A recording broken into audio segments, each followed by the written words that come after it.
হ্যাঁ, I guess everything is okay. তো আজকে আমরা পদার্থবিজ্ঞান প্রথম পত্রের দশম চ্যাপ্টার, লাস্ট চ্যাপ্টার যেটা, সেটা নিয়ে আলোচনা করব। সেটা হচ্ছে আদর্শ গ্যাস এবং গ্যাসের গতিতত্ত্ব। আচ্ছা, আমাদের প্রথম টাইপ হচ্ছে আদর্শ গ্যাসের সূত্র এবং আদর্শ গ্যাসের সমীকরণ সংক্রান্ত। তো আদর্শ গ্যাস আসলে কি? আদর্শ গ্যাস কাকে বলে? আদর্শ গ্যাসের আমরা এখানে এটা অ্যাডমিশন টেস্টের ক্লাস, তো আমরা সংজ্ঞামূলক কত জিনিসপত্র পড়বো না, যেটুকু আর কি জানা না জানলে নয়, শুধুমাত্র সেইটুকু আমরা সংজ্ঞামূলক জিনিসপত্র আলোচনা করব। তো আদর্শ গ্যাস কি? আদর্শ গ্যাসের সংজ্ঞা হচ্ছে এরকম যে যে সকল গ্যাস সকল তাপমাত্রা ও চাপে বয়েল চার্লস বয়েল ও চার্লসের সূত্র মেনে চলে, সেগুলোকে বলা হয় আদর্শ গ্যাস। যে সকল গ্যাস সকল তাপমাত্রা ও চাপে বয়েল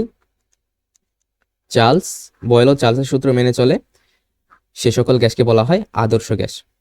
তো এখানে প্রশ্ন আসে, বয়েলের সূত্র কি, চার্লসের সূত্র কি? আমরা এখন আস্তে আস্তে আমরা বয়েলের সূত্র পড়বো, চার্লসের সূত্র পড়বো, গেলোসাকের সূত্র বা যেটাকে বলা হয় চাপীয় সূত্র, সেটা পড়বো। দেন আমাদের আছে অ্যাভোগাড্রো সূত্র, গ্যাসের সমন্বয় সূত্র, সবকিছুই পড়বো এখানে টাইপ ওয়ানে। অলরাইট, তো প্রথমে আমরা পড়বো বয়েলের সূত্র। বয়েলের সূত্র কি? বয়েলের সূত্র হচ্ছে নির্দিষ্ট পরিমাণ গ্যাসের তাপমাত্রা যদি ধ্রুবক হয়, নির্দিষ্ট পরিমাণ গ্যাসের, নির্দিষ্ট পরিমাণ মানে এখানে নির্দিষ্ট পরিমাণ বলতে কি বোঝায় এটা একটু বুঝতে হবে। নির্দিষ্ট পরিমাণ গ্যাসের মানে এখানে এমটা, এম ভর, ভর চেঞ্জ হবে না, ভর কনস্ট্যান্ট, ভরটাও কি কনস্ট্যান্ট, ভরটাও কনস্ট্যান্ট। নির্দিষ্ট পরিমাণ গ্যাসের তাপমাত্রা যদি ধ্রুব হয়, মানে তাপমাত্রা যদি চেঞ্জ না করা হয়, তাহলে বয়েলের সূত্র মতে চাপ আয়তনের ব্যস্তানুপাতিক। সেই গ্যাসের চাপ হবে কি আয়তনের ব্যস্তানুপাতিক। এগুলা আই গেস তোমরা পড়ছো, অনেক কয়বার পড়ছো, তো এগুলাতে বেশি সময় নিব না। তো এখানে যদি আমরা একটা সমানুপাতিক ধ্রুবক নিয়ে আসি কি, কে, তাহলে K into one divided by V, K into one divided by V, তাহলে এখানে আমরা পাই পিভি ইকুয়ালস টু কে। এটা পিভি ইকুয়ালস টু কে। তো এখান থেকে আমরা দেখো, যদি প্রথম একটা গ্যাস আমরা ধরছি, প্রথম একটা গ্যাস, সেই গ্যাসের জন্য P1 V1, সেই গ্যাসের চাপ P1 সেটা কি ধ্রুবক কে। আরেকটা গ্যাস সেটা হচ্ছে P2 V2, সেই গ্যাসের চাপ P2 এবং আয়তন হচ্ছে V2, এই দুটার গুণফল হবে কি ধ্রুবক কে। মানে যে কোনো একটা গ্যাসের তাপমাত্রা যদি স্থির রাখা হয়, মানে এটা হচ্ছে ধরো গ্যাস 1, এর ভেতর কি গ্যাস আছে, এখানে যে চাপ এই যে যে সিস্টেমটা, এখানে কি তাপমাত্রা ধ্রুবক রাখা হয়েছে, তাহলে এর যে চাপ এবং এর যে আয়তন, এই দুইটার গুণফল, এর হচ্ছে চাপ P1, আয়তন হচ্ছে V1, চাপ P1 আয়তন V1, এই চাপ আর আয়তনের গুণফল সবসময় একটা ধ্রুব রাশির সমান হবে, সেটা কি কে। আরেকটা আমরা গ্যাস ধরছি, সেই গ্যাসটা হচ্ছে আমরা ধরি গ্যাস 2, এটার আয়তন হচ্ছে P2 V2, এবং এখানেও কি এই দুইটাতেই তাপমাত্রা টি ধ্রুবক, টি কনস্ট্যান্ট। এটা যদি সত্য হয়, তাহলে এটা যদি সত্য হয় তাহলে চাপ এবং আয়তনের দুইটার ক্ষেত্রে গুণফল একটা ধ্রুব রাশি সমান হবে, সেটা হচ্ছে কে। তাহলে দুইটাতে কি আসছে, দুইটার গুণফলের মানে কি কে। তাহলে আমরা এখান থেকে লিখতে পারি যে P1 V1 equals to P2 V2, P1 V1 equals to P2 V2। তো এটা আমাদের ম্যাথ করতে কাজে লাগবে, এই সূত্রটা। ক্লিয়ার কিনা? ক্লিয়ার কিনা?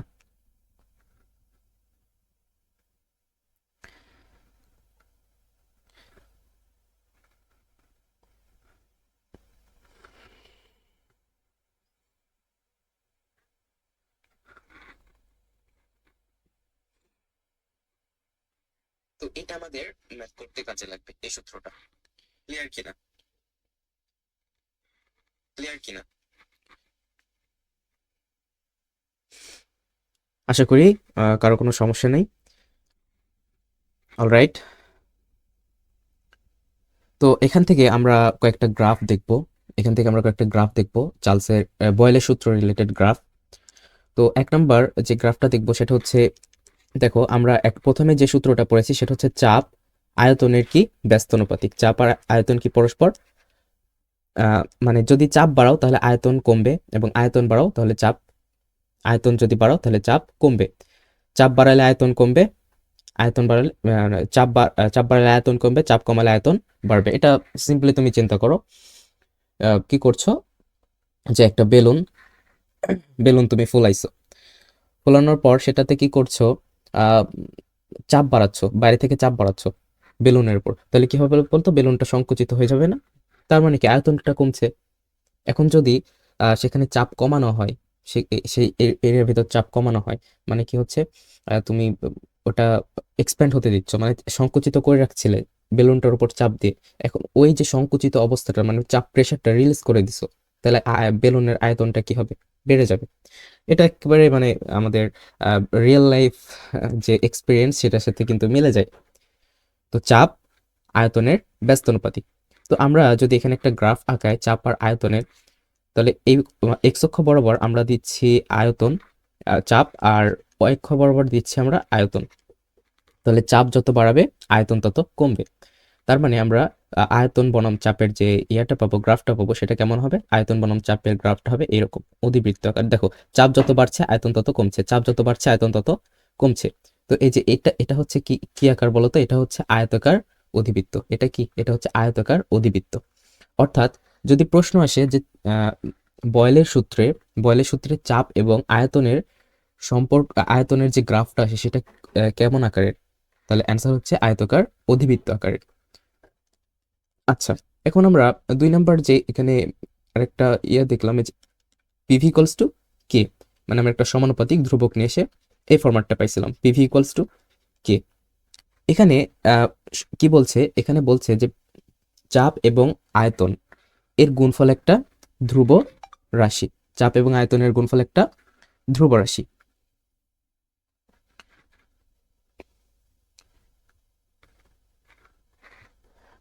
চাপ আর আয়তন একটা ধ্রুব রাশি, অর্থাৎ তুমি যদি কি করো, এখানে চাপ একটা গ্যাস নিছো, এখানে গ্যাস নিছো, এই যে এটা হচ্ছে একটা গ্যাস গ্যাস এখানে তুমি কি করছো, চাপ বাড়াইছো, আয়তন তাহলে অটোমেটিকলি কমবে। চাপ যদি ধরো কত ছিল, চাপ ছিল 2 আর আয়তন ছিল 3, তাহলে 3 দুগুণ কত, 6, 3 দুগুণ 6। এখন চাপ তুমি বাড়াইছো, চাপ হয়ে গেছে 3, তাহলে আয়তন মানে একেবারে অটোমেটিকলি কমে হবে 2, তাহলে 3 আর 2 আবারও হবে 6। অর্থাৎ যে কোনো একটা গ্যাসের তাপমাত্রা যদি ধ্রুবক থাকে তাহলে চাপ আর আয়তনের গুণফল সবসময় একটা ধ্রুব রাশির সমান। তো এখানে তুমি যদি আয়তন বাড়াও তাহলে চাপ কমবে, চাপ যদি বাড়াও তাহলে আয়তন কমবে, আয়তন বাড়ালে চাপ কমবে। তো এইখানে যেটা বোঝার বিষয় সেটা হচ্ছে চাপ এবং আয়তনের গুণফল সবসময় ধ্রুবক থাকবে। একটা যদি বাড়াও, মানে আমরা এখানে গ্রাফের সাহায্যে এটা যদি প্রকাশ করি, আমরা এই বরাবর নিলাম হচ্ছে চাপ, আর এই বরাবর নিলাম হচ্ছে আমরা চাপ আর আয়তনের গুণফল। তুমি যদি চাপ এদিক থেকে বাড়াতে থাকো, চাপ যদি বাড়াতে থাকো, যত এদিকে যাচ্ছ চাপ বাড়াচ্ছ, কিন্তু চাপ বাড়ালে আয়তন অটোমেটিকলি কমছে, কিন্তু সেই কারণে চাপ এবং আয়তনের গুণফল সবসময় ধ্রুবক থাকছে, চেঞ্জ হচ্ছে না। অর্থাৎ আমরা পিভি ইকুয়ালস টু কে এর এই যে এখান থেকে আমরা পাই পিভি আর পি এর গ্রাফটা কেমন, এর গ্রাফটা হচ্ছে সরল রৈখিক, সরল রৈখিক একটা গ্রাফ। সিমিলার এটার ক্ষেত্রেও এটা সত্য। আমরা যদি এ বরাবর নিই হচ্ছে ভি, এ বরাবর যদি নিই ভি আয়তন, আর এ বরাবর যদি নিই আমরা পিভি চাপ এবং আয়তনের গুণফল, তবু আমরা কি পাবো, একটা সরল রেখা পাবো, এক্স অক্ষের সমান্তরাল একটা সরল রেখা পাবো। অর্থাৎ চাপ এবং আয়তন এর মান সবসময় একটা কনস্ট্যান্ট ভ্যালু দিবে। আশা করি বুঝতে পারছো। আচ্ছা, আমরা এখান থেকে আরেকটা গ্রাফ আলোচনা করতে পারি, একটা গ্রাফ নিয়ে, সেটা হচ্ছে আমরা যে এখান থেকে পাচ্ছি 2 নাম্বার যে ইয়াটা ছিল, ফরম্যাটটা ছিল, সেটা কি ছিল, P equals two P equals two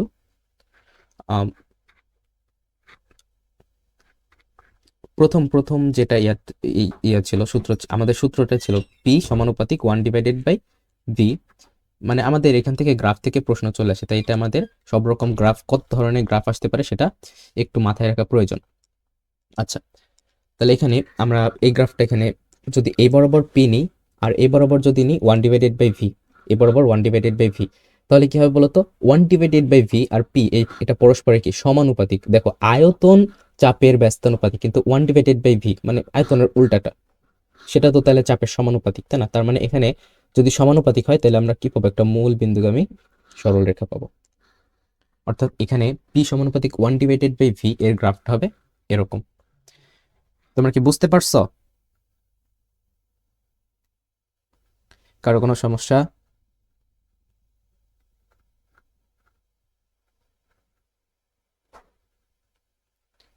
সেটা তো তাহলে চাপের সমানুপাতিক, তাই না? তার মানে এখানে যদি সমানুপাতিক হয়, আশা করি কোনো প্রবলেম নাই। আমরা এগিয়ে যাই সামনের দিকে। এরপর হচ্ছে চার্লসের সূত্র।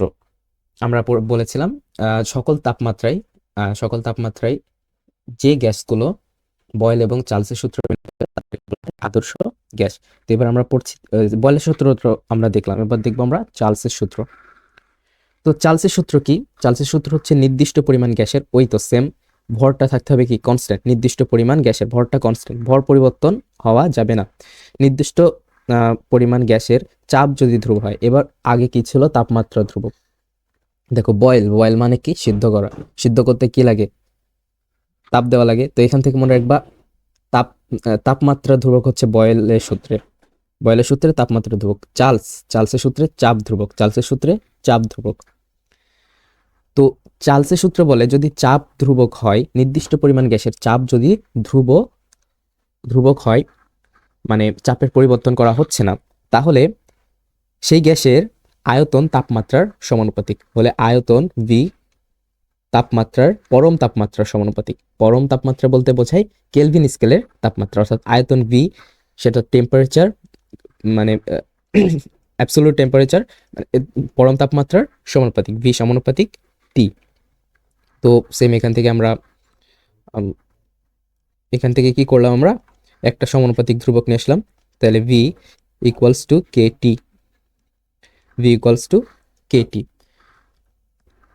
এটা পেলাম। তো এখন আমাদের যদি একটা গ্যাসের ক্ষেত্রে এটা হয়, একটা গ্যাসের ক্ষেত্রে চার, এখান থেকে আরেকটা লাইন লিখি তাহলে বেটার, সেটা হচ্ছে V1/T1 ইকুয়ালস টু কে।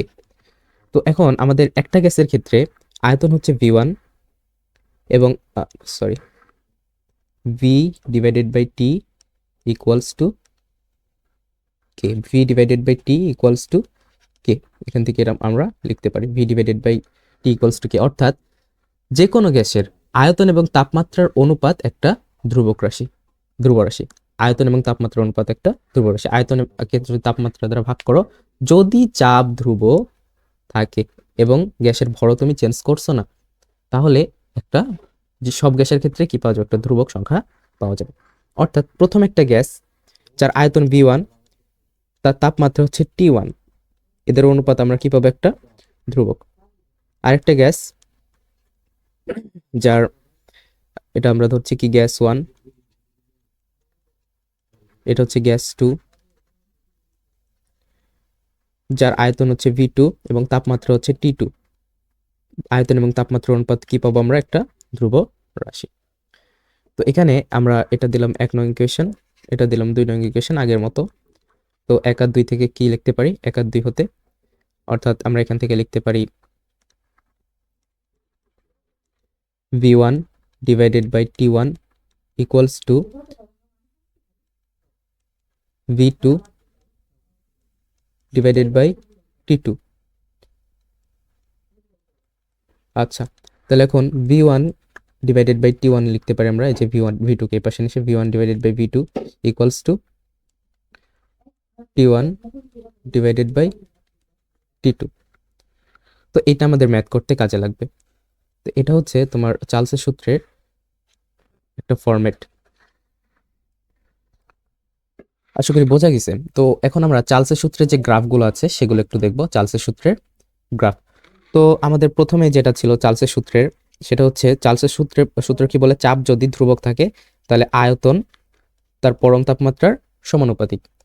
তো এখান থেকে আমরা আয়তন আর তাপমাত্রার যদি গ্রাফ আঁকি, আয়তন আর তাপমাত্রার যদি গ্রাফ এখানে আঁকি, তো এ বরাবর নিলাম আমরা হচ্ছে আয়তন, এ বরাবর নিলাম আমরা তাপমাত্রা।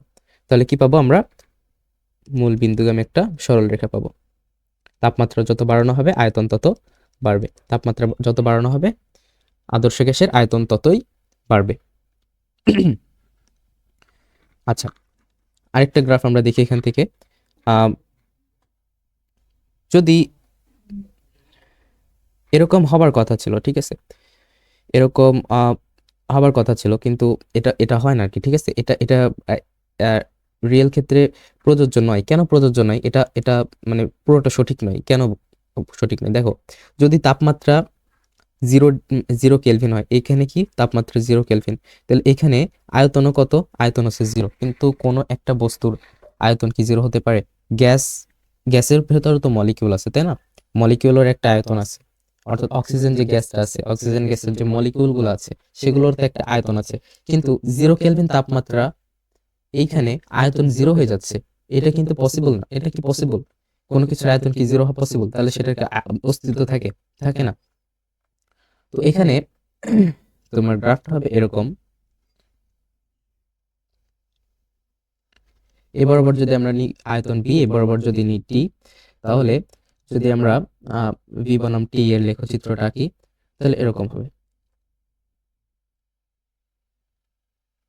এরকম। এখন এই যে টি, যে এই রেখাটা, এই টি যে অক্ষটা আছে, এটাকে যদি আমরা বর্ধিত করি পাশে, এটা ধরি আমরা এক্স অক্ষ, এটাকে বর্ধিত করলাম। বর্ধিত করার পর যে আমাদের গ্রাফটা হলো ভি বনাম টি এর, সেটাকে যদি আমরা এক্সটেন্ড করি, এক্সটেন্ড করার পর এই যে এখানে একটা জায়গাতে এসে ছেদ করে, তাপমাত্রার যে অক্ষটা আছে সেখানে একটা জায়গাতে এসে ছেদ করে। এইখানে যে টেম্পারেচারটা পাওয়া যায় সেটা হচ্ছে -273 কেলভিন, বা এটা হচ্ছে কি 0°C। -273 কেলভিন কত হয়? 0°C। অর্থাৎ এটাকে বলা হয় পরম শূন্য তাপমাত্রা। এটাকে কি বলা হয়? পরম শূন্য তাপমাত্রা। কেন পরম শূন্য তাপমাত্রা বলা হয়?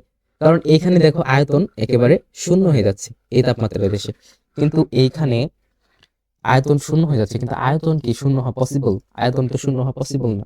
তো এই তাপমাত্রায় পৌঁছানো একেবারে লাস্ট তাপমাত্রা, এই তাপমাত্রার কম তাপমাত্রাতে পৌঁছানো যায় না। সরি সরি সরি, এটা হচ্ছে -273°C, উল্টা লিখছি। -273°C আর 0 কেলভিন। একটু সুন্দর করে লিখি, এটা হচ্ছে উল্টা করে লিখছি, ঠিক আছে। কেলভিন কে সেলসিয়াস দিছি, এটা হচ্ছে কি 0 কেলভিন, 0 কেলভিন তাপমাত্রা অথবা -273°C। এই তাপমাত্রায় আয়তন শূন্য হয়ে যায়, যেটা পসিবল না। অর্থাৎ এই তাপমাত্রার চেয়ে কম তাপমাত্রায় যাওয়া পসিবল না, মানে আয়তন 0 হয়ে যাচ্ছে। এখন ধরো তুমি তাপমাত্রা আরো কমাচ্ছ, -274 করে ফেললা, তাহলে আয়তন কি হয়ে যাবে? ঋণাত্মক হবে। কোনো বস্তুর আয়তন কি ঋণাত্মক হতে পারে? হতে পারে না। তার মানে এর চাইতে কম তাপমাত্রায় পৌঁছানো পসিবল না। তার মানে এটা হচ্ছে পরম শূন্য তাপমাত্রা। তাই তাই তার জন্য এটাকে কি বলা হয়? এটাকে বলা হয় পরম শূন্য তাপমাত্রা। পরম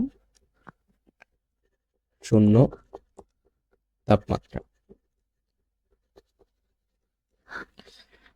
আশা করি বোঝা গেছে। তোমরা কি বুঝতে পারছো?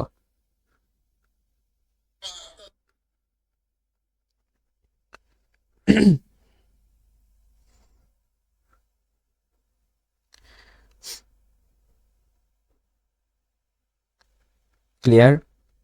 শূন্য তাপমাত্রা। আশা করি কার কোনো প্রবলেম নাই। আচ্ছা, আমরা নেক্সট এগিয়ে যাই। এবার হচ্ছে গে-লুসাকের সূত্র, এটাকে বলা হয় গ্যাসের চাপীয় সূত্র, এটাও বলা হয়। তো এটা কি? এটা হচ্ছে দেখো, বয়েলের সূত্রে স্থির ছিল তাপমাত্রা, চার্লসের সূত্রে স্থির ছিল চাপ, গে-লুসাকের সূত্রে স্থির হচ্ছে আয়তন। আয়তন যদি ধ্রুবক হয়, নির্দিষ্ট পরিমাণ গ্যাসের আয়তন যদি ধ্রুবক হয়, তাহলে সেই গ্যাসের চাপ তাপমাত্রার সমানুপাতিক। চাপ তাপমাত্রার সমানুপাতিক, পি সমানুপাতিক টি। তো এখান থেকে আমরা লিখতে পারি পি ইকুয়ালস টু কেটি। তাহলে এখান থেকে আমরা লিখতে পারি P divided by T equals to কি? কে। তাহলে এখান থেকে আমরা যে ইকুয়েশনটা নিয়ে আসতে পারি সেটা হচ্ছে, প্রথম একটা গ্যাসের ক্ষেত্রে P1 চাপ এবং তাপমাত্রা T1 এদের অনুপাত একটা ধ্রুবকের সংখ্যা ধ্রুবকের সমান হবে, এবং আরেকটা গ্যাস এর যার চাপ P2 এবং T2 এর অনুপাত একটা ধ্রুবক এর সমান। অবশ্যই কি থাকতে হবে, আয়তন ধ্রুবক থাকতে হবে। তাহলে এটা হচ্ছে আমরা যেটা পাই সেটা হচ্ছে গেলোসাকের সূত্রের গাণিতিক রূপ P1 divided by T1 equals to P2 divided by T2। Similarly এটার জন্য আমরা যদি গ্রাফ ড্র করতে চাই গেলোসাকের সূত্রের জন্য তাহলে এখানে দেখো সেম, এখানে হচ্ছে কোন একটা গ্যাস, তার প্রেসার P এবং তাপমাত্রা হচ্ছে T। প্রেসার P এবং তাপমাত্রা T এর যে গ্রাফটা পাবো সেটা হচ্ছে এরকম গ্রাফ। তো আমরা টেম্পারেচার T এটাকে যদি আমরা এই এর যে অক্ষটা আছে সেটাকে যদি আমরা বর্ধিত করি তাহলে এই যে এই রেখাটা সে যেখানে ছেদ করে সেটা হচ্ছে 0 কেলভিন অথবা -273 ডিগ্রি সেলসিয়াস। দুইটা একই তাপমাত্রা প্রকাশ করে। তো এটাকে বলা হয় কি পরম শূন্য তাপমাত্রা। অলরাইট, আশা করি বুঝতে পারছো। এবার আসি আমরা অ্যাভোগাড্রোর সূত্রে। অ্যাভোগাড্রোর সূত্রে প্রথমত ধ্রুবক হচ্ছে কি ভর। একটা নির্দিষ্ট পরিমাণ ভরের যদি চাপ এবং তাপমাত্রা ধ্রুবক হয়, কোনো নির্দিষ্ট পরিমাণ গ্যাসের চাপ এবং তাপমাত্রা ধ্রুবক, এখানে পি কি নির্দেশ করছে, চাপ, কোনো গ্যাসের চাপ, আর টি হচ্ছে তাপমাত্রা। কোন একটা গ্যাসের চাপ এবং তাপমাত্রা যদি ধ্রুবক হয় তাহলে সেই গ্যাসের আয়তন মোল সংখ্যার সমানুপাতিক। এটা হচ্ছে অ্যাভোগাড্রোর সূত্র। অ্যাভোগাড্রোর সূত্র কি বলে, কোন একটা নির্দিষ্ট পরিমাণ গ্যাসের চাপ এবং তাপমাত্রা ধ্রুবক হলে সেই গ্যাসের আয়তন বি তার মোল সংখ্যার সমানুপাতিক। আয়তন ভি মোল সংখ্যার সমানুপাতিক। তাহলে এখান থেকে আমরা কি লিখতে পারি, আমরা এখান থেকে লিখতে পারি V equals to K N. N কি, এন হচ্ছে মোল সংখ্যা, ভি হচ্ছে আয়তন, এন কি, এন হচ্ছে মোল সংখ্যা।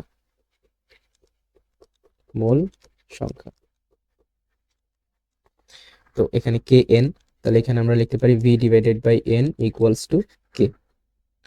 তো আমরা দুইটা গ্যাসের ক্ষেত্রে প্রথম গ্যাসের আয়তন V1, প্রথম গ্যাসের মোল সংখ্যা N1, দ্বিতীয় গ্যাসের আয়তন V2, দ্বিতীয় গ্যাসের মোল সংখ্যা N2। অলরাইট, এটা হচ্ছে আমাদের অ্যাভোগাড্রো সূত্রের গাণিতিক রূপ।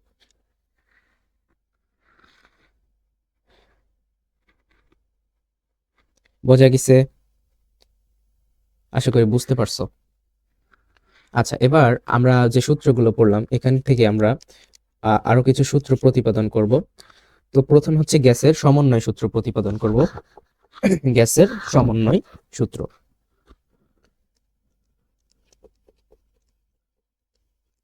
গ্যাসের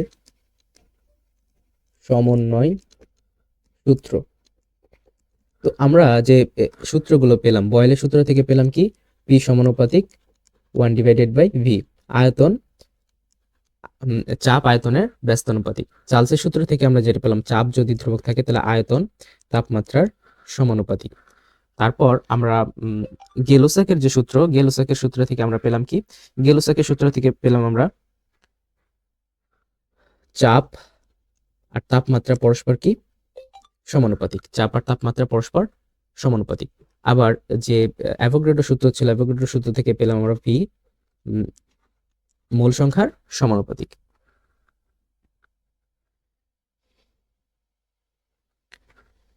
তো এখান থেকে এই যে এই কয়টা সূত্র আছে, এখান থেকে আমরা দেখো এখান থেকে আমরা যেটা পেলাম যে পি এটা সমানুপাতিক হচ্ছে 1 divided by V, 1 divided by V. আবার পি সমানুপাতিক কি, টি, পি সমানুপাতিক টি। তাহলে এখান থেকে আমরা লিখতে পারি পি সমানুপাতিক টি ডিভাইডেড বাই ভি। এটা তো লিখতে পারি পি সমানুপাতিক টি ডিভাইডেড বাই ভি। আমরা যে কোনটা ইউজ করলাম, এখানে আমরা ইউজ করলাম এই যে এইটা পি সমানুপাতিক 1 ডিভাইডেড বাই ভি, আরেকটা ইউজ করলাম পি সমানুপাতিক টি, জাস্ট এই দুইটা ইউজ করছি এখানে। তো এখানে পি সমানুপাতিক টি ডিভাইডেড বাই ভি এটা পাই। তাহলে এখন আমরা যদি সমানুপাতিক চিহ্নটা তুলে দিই তাহলে কি পাবো, P equals to K T divided by V. তাহলে এখান থেকে আমরা যেটা পাবো সেটা হচ্ছে পিভি ভি এফাসিন আসলাম divided by T equals to K, মানে চাপ আর আয়তনের গুণফল কে যদি আমরা তাপমাত্রা দ্বারা ভাগ করি কোনো একটা নির্দিষ্ট পরিমাণ গ্যাসের, তাহলে আমরা কি পাবো, একটা ধ্রুবক মান পাবো। অর্থাৎ এখান থেকে আমরা কি লিখতে পারি, প্রথম একটা গ্যাসের জন্য সূত্র P1 V1 divided by T1 equals to P2 V2 divided by T2। এটা হচ্ছে গ্যাসের সমন্বয় সূত্র। মাথায় রাখতে হবে, আমাদের ম্যাথ করতে এই সূত্রগুলো কাজে লাগবে। বোঝা গেছে?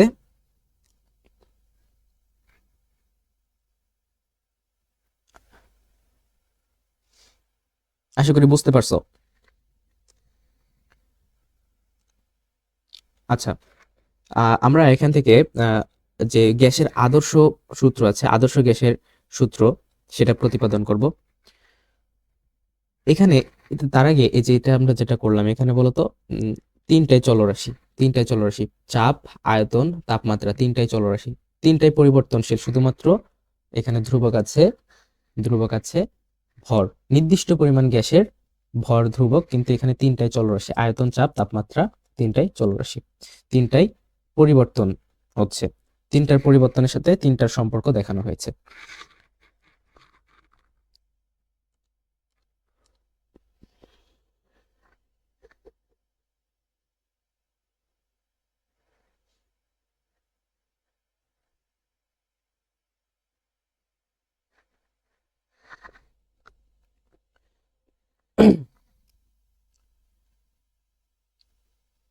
আচ্ছা, এবার আমরা আসি গ্যাসের আদর্শ সূত্রে, আদর্শ গ্যাসের সমীকরণে।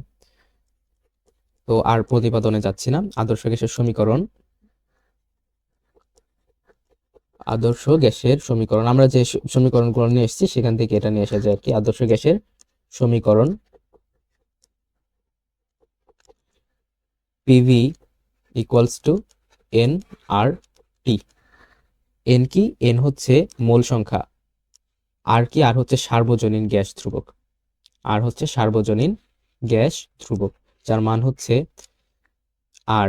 আর এর ভ্যালু হচ্ছে 8.314 জুল পার মোল পার কেলভিন। এটা হচ্ছে সার্বজনীন গ্যাস ধ্রুবক, আর এর ভ্যালু। এখানে এন কি? এন হচ্ছে মোল সংখ্যা। এটার তোমার এটা হচ্ছে এসআই একক, ক্যালোরি এককে যদি আর এর মান আমরা বলি সেটা হচ্ছে 0.031, অনেক জায়গায় টু। এখানে এটার একক হচ্ছে তোমার লিটার অ্যাটমসফিয়ার পার মোল পার কেলভিন।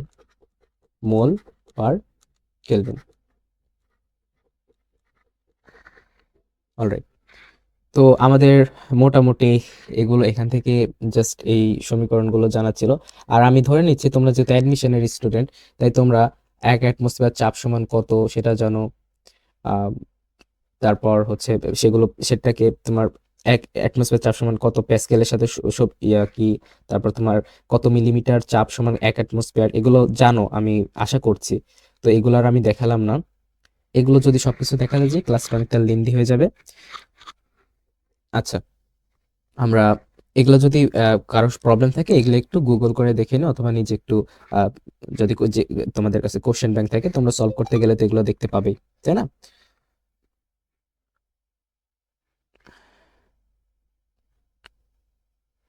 আচ্ছা, তাহলে আমাদের এটা এখন হচ্ছে যেগুলো পড়লাম আর কি সেই রিলেটেড প্রবলেম সলভ করব। এটা হচ্ছে সাস্ট বি ইউনিট 18-19 সেশন আসছিল। দেখো একেবারে থিওরিটিক্যাল প্রশ্ন, দেখে ধরো অ্যান্সার করে ফেলা যাবে এরকম। স্থির তাপমাত্রায় আদর্শ গ্যাসের পিভি লেখচিত্রটি হবে একটি আয়তাকার অধিবৃত্ত, পি অক্ষের সমান্তরাল রেখা, উপবৃত্ত, পরাবৃত্ত, ভি অক্ষের সমান্তরাল রেখা। পিভি লেখচিত্রটা স্থির তাপমাত্রা কি স্থির, তাপমাত্রা যদি স্থির থাকে কার সূত্র? বয়েলের সূত্র। তাপমাত্রা স্থির, টি কনস্ট্যান্ট, মানে কি বয়েলের সূত্রে কি বলে? স্থির তাপমাত্রায় চাপ আর যে ইয়েটা আছে, আয়তন আছে, পরস্পর কি ব্যস্তানুপাতিক। তাহলে পিভি লেখচিত্রটা কেমন হবে? এদিক বরাবর পি, এদিক বরাবর ভি। তাহলে পিভি লেখচিত্রটা হচ্ছে আয়তাকার অধিবৃত্ত, কি পরস্পর ব্যস্তানুপাতিক। ভি যত বাড়াবে পি তত কমবে, পি যত বাড়াবে ভি তত কমবে। অর্থাৎ অ্যান্সার হচ্ছে ক, আয়তকার অধিবৃত্ত। এটা খুব ইজি প্রবলেম ছিল। নেক্সট প্রবলেম, একটি সিলিন্ডারে আবদ্ধ গ্যাসের তাপমাত্রা হচ্ছে 30 ডিগ্রি সেলসিয়াস। এখন সেটাকে তাপমাত্রা উন্নীত করা হলে 100 ডিগ্রি সেলসিয়াসে, চাপ কত শতাংশ হ্রাস পাবে? তো এখানে একটা আবদ্ধ গ্যাসের তাপমাত্রা 30 ডিগ্রি সেলসিয়াস থেকে এত ডিগ্রি সেলসিয়াসে তোমার উঠানো হলো। তো এটা যেহেতু মানে এখানে আবদ্ধ একটা সিলিন্ডার, এটা কি সিলিন্ডার? আবদ্ধ সিলিন্ডার। তাহলে এখানে তো তোমার আহ, বাড়বে না, আয়তন বাড়বে না, তাই না? আয়তন বাড়বে না। একটা সিলিন্ডারে গ্যাস আছে, তাহলে পুরো সিলিন্ডারের আয়তন জড়িত গ্যাসগুলো ছড়িয়ে আছে। এখন সিলিন্ডারটা তো ফাটে নাই, তাহলে তো আয়তন বাড়বে না, তাই না? এখানে আবদ্ধ সিলিন্ডার এটা বলে তোমাকে যেটা বলে সেটা হচ্ছে ভি কনস্ট্যান্ট, আয়তন কনস্ট্যান্ট। তাহলে আয়তন যদি কনস্ট্যান্ট হয়, কার সূত্র বলো তো? আয়তন কনস্ট্যান্ট হলে গেলোসাকের সূত্র। গেলোসাকের সূত্র কি বলে? গেলোসাকের সূত্র বলে যে আয়তন, নির্দিষ্ট পরিমাণ গ্যাসের আয়তন ধ্রুবক হয়, তাহলে তাপমাত্রা চাপের সমানুপাতিক। সেখান থেকে আমরা কি পেয়েছিলাম? সেখান থেকে আমরা যে সূত্রটা পেয়েছিলাম সেটা হচ্ছে P1 divided by P2 equals to T1 divided by T2। তো এখানে T1 যেটা দেওয়া আছে সেটা হচ্ছে 30 ডিগ্রি সেলসিয়াস, 30 ডিগ্রি সেলসিয়াস। এটাকে যদি আমরা কেলভিনে নিই, সবকিছুকে কেলভিনে নিতে হবে, ঠিক আছে? ম্যাথ করার সময় কেলভিনে নিতে হবে। তাহলে এখানে আমরা পাবো কত? এখানে পাবো আমরা 303 kelvin. T2 100 degree Celsius, 100 degree Celsius, 273 plus 100, তাহলে আমরা পাবো কত? 373 কেলভিন। তাহলে T1 আর T2 দেওয়া আছে, তোমাকে বের বলেছে যে চাপ কত শতাংশ হবে, চাপ কত শতাংশ বেড়ে যাবে, সরি, চাপ কত শতাংশ বেড়ে যাবে। যেহেতু তাপমাত্রা চাপের সমানুপাতিক, তাপমাত্রা যেহেতু বাড়ানো হয়েছে, চাপ অবশ্যই বেড়ে যাবে। তো কত শতাংশ বাড়বে সেটা তোমাকে নির্ণয় করতে বলছে। তো আমরা যে সূত্রটা জানি সেটা হচ্ছে P1 divided by P2 equals to T1 divided by T2। আচ্ছা, এটাকে যদি উল্টায় দাও তাহলে ক্যালকুলেশনের সুবিধা হচ্ছে, আমরা দেখতে পাচ্ছি। তাহলে P2 ডিভাইডেড বাই P1 করছি, উপরে দিচ্ছি T2 ডিভাইডেড বাই T1। তাহলে P2 ডিভাইডেড বাই P1 এটা ইকুয়ালস টু T2 কত? 373, আর নিচে হচ্ছে 303। আচ্ছা, আমরা যদি এখন এটা ক্যালকুলেশন করি ক্যালকুলেটরে, তাহলে কত হচ্ছে? 373 ডিভাইডেড বাই 303, 373 ডিভাইডেড বাই 303, তাহলে 1.23, তাহলে P2 এটা ইকুয়ালস টু কত হচ্ছে? P2 এটা ইকুয়ালস হচ্ছে 1.23 P1, অর্থাৎ P1 চাপের 1.23 গুণ হচ্ছে P2। তাহলে কতটুকু বাড়ছে? কত শতাংশ বাড়ছে? কত শতাংশ? শতাংশ কিভাবে বের করতে হয় বলো তো? শতাংশ বের করতে হয় পরিবর্তন ডিভাইডেড বাই আদি। পরিবর্তন ডিভাইডেড বাই আদি। পরিবর্তন কতটুকু হয়েছে? 1.23 P1 মাইনাস P1, এটা হচ্ছে পরিবর্তন। আদি কত ছিল? আদি ছিল P1 গুণন 100। এভাবে বের করতে শতাংশ। পরিবর্তন ডিভাইডেড বাই আদি গুণন 100। তাহলে এখানে আমরা পাচ্ছি 0.23, উপরে কত বল? 0.23। এটা ক্যালকুলেটর লাগবে না, নিজে হাতে হাতে সলভ করা যাবে। P1 ডিভাইডেড বাই P1 গুণন 100। তাহলে P1 কেটে গেল, 0.23 কে 100 দ্বারা গুণ করলে কত হয়? 23, অর্থাৎ 23% বেড়ে যাবে। 23% বেড়ে যাবে। কি বেড়ে যাবে? 23% চাপ বেড়ে যাবে, অর্থাৎ অ্যান্সার হচ্ছে খ। বোঝা গেছে?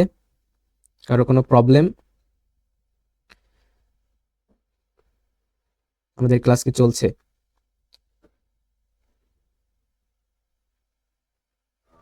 P1 কেটে গেল, 0.23 কে 100 দ্বারা গুণ করলে কত হয়? 23, অর্থাৎ 23% বেড়ে যাবে। 23% বেড়ে যাবে। কি বেড়ে যাবে? 23% চাপ বেড়ে যাবে, অর্থাৎ অ্যান্সার হচ্ছে খ। হ্যাঁ, আমাদের ক্লাস চলছে, আমরা কন্টিনিউ করি। অলরাইট, এবার আমরা চলে যাচ্ছি নেক্সট টপিকে। সেটা হচ্ছে, এটা এমসিকিউ এসে থাকে। সিকিউ তোমাদের যে এইচএসসি পরীক্ষা, সেখানে সিকিউ এর জন্য কিন্তু এটা খুবই গুরুত্বপূর্ণ ছিল। কিন্তু সিকিউ যে প্রসেসে তোমরা করতাম, এটা অনেক বড় একটা প্রসেস ছিল।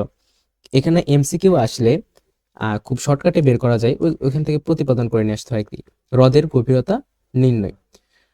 তো এটা হচ্ছে একটা হ্রদ, ঠিক আছে, এটা মনে করে এটা হচ্ছে একটা হ্রদ। এখন এই হ্রদে আছে পানি, এগুলো হচ্ছে পানি। এখন হ্রদের যে গভীরতা, সেটা তুমি ধরছো হ্রদের গভীরতা হচ্ছে এইচ। হ্রদের গভীরতাকে তুমি কি দ্বারা প্রকাশ করছো? এইচ দ্বারা। তোমাকে হ্রদের গভীরতা নির্ণয় করতে হবে। এখন কিসের সাহায্যে, কি কি ইনফরমেশনের সাহায্যে? ইনফরমেশন হচ্ছে হ্রদের তলদেশ থেকে একটা মানে পানির বুদবুদ সেটা উপরের দিকে উঠে আসছে। হ্রদের তলদেশ থেকে একটা পানির বুদবুদ উপরের দিকে উঠে আসছে। উঠে আসার পর দেখো, আমরা যেটা পড়েছি, একটু আগেই পড়লাম যে চাপ আর আয়তন, চাপ আর আয়তন পরস্পর কি বলতো? ব্যস্তানুপাতিক। অর্থাৎ চাপ যদি কমে তাহলে আয়তন বাড়বে। এখন পুকুরের তলদেশে বা হ্রদের তলদেশে কি থাকে? চাপ অনেক বেশি থাকে, কারণ পানি উপরে আছে। দেখো চাপ মানে যত তলদেশ আসবে চাপ তত বাড়তে থাকবে, তাই না? এই যে কিছুদিন আগে যে টাইটানিক দেখতে যায়, ও যে কি বলো এটাকে, ওটা মানে চাপে একেবারে ইয়ে হয়ে গেল, আহ, কিছু মানুষ মারা গেল। একটা নিউজ আসছিল না, ওটা সমুদ্রে অনেক গভীরে গিয়েছিল, সমুদ্রের অনেক গভীরে চাপ অনেক বেশি, অর্থাৎ পানি যত তলদেশে যাওয়া যায় চাপ তত বেশি হয়। তো এখন একটা বায়ু বুদবুদ যদি উপরের দিকে উঠে আসে তাহলে কি হবে বলতো? চাপ কমতে থাকবে। And চাপ যদি কমতে থাকে তাহলে কি হবে? চাপ যদি কমতে থাকে তাহলে আয়তন বাড়বে, তাই না? তাহলে বায়ু বুদবুদ এই যে নিচে যখন ছিল তখন সে ছোট ছিল, উপরে যখন আসছে তখন কি হচ্ছে? আস্তে আস্তে বড় হচ্ছে। কারণ কি, উপরে যত আসবে চাপ তত কমবে। চাপ যদি কমে তাহলে আয়তন বাড়ে। তো এখানে যে ইনফরমেশনটা তোমাকে দেওয়া থাকবে এমসিকিউ এর ক্ষেত্রে, সেটা হচ্ছে এরকম যে যদি জলাশয়ের তলদেশ থেকে আসা তলদেশ থেকে আসা বায়ু বুদবুদের আয়তন উপরে এসে এন গুণ হয়, মানে আয়তন এন গুণ হয়ে গেছে। নিচে ছিল ধরো আহ যতটুকু, উপরে এসে ডাবল হয়েছে, তাহলে এন এর মান কত? 2, মানে দ্বিগুণ হয়েছে। তো যদি জলাশয়ের তলদেশ থেকে আসা বায়ু বুদবুদের আয়তন উপরে এসে এন গুণ হয় তাহলে গভীরতা কত? তো এটা অনেক একটা প্রতিপাদন করে আসে, সেটাতে আমি যাচ্ছি না, সেটা লাগবেও না তোমাদের। তো একবার আমি সূত্রটা লিখে দিচ্ছি, সেটা হচ্ছে এইচ, এই উচ্চতা এইচ, এটা ইকুয়ালস টু n-1, যত গুণ হয়েছে সেটা থেকে 1 বিয়োগ দাও, divided by rho G.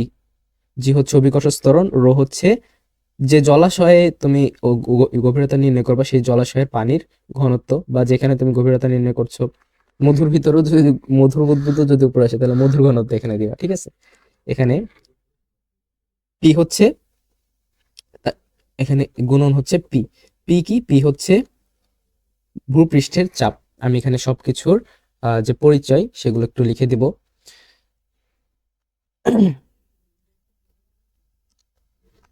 H হচ্ছে জলাশয়ের উচ্চতা, এখানে রো রো হচ্ছে পানির ঘনত্ব, পানির ঘনত্ব জলাশয়ে যে জলাশয়ে তুমি উচ্চতা নির্ণয় করছো সেই জলাশয়ের পানির ঘনত্ব। জি অভিকর্ষ ত্বরণ, সেটা আমরা সবাই জানি 9.8 মিটার পার সেকেন্ড মাইনাস 2। আর পি হচ্ছে ভূপৃষ্ঠের চাপ মানে হচ্ছে জলাশয়ের উপরিতলে যে চাপটা আছে সেটা, জলাশয়ের উপরিতলের চাপ। তো এই যে ফর্মুলাটা আমরা পেলাম, H equals to n-1 divided by P, এই ফর্মুলাটা সরাসরি আমরা ইউজ করে কোনো জলাশয়ের গভীরতা নির্ণয় করতে পারবো।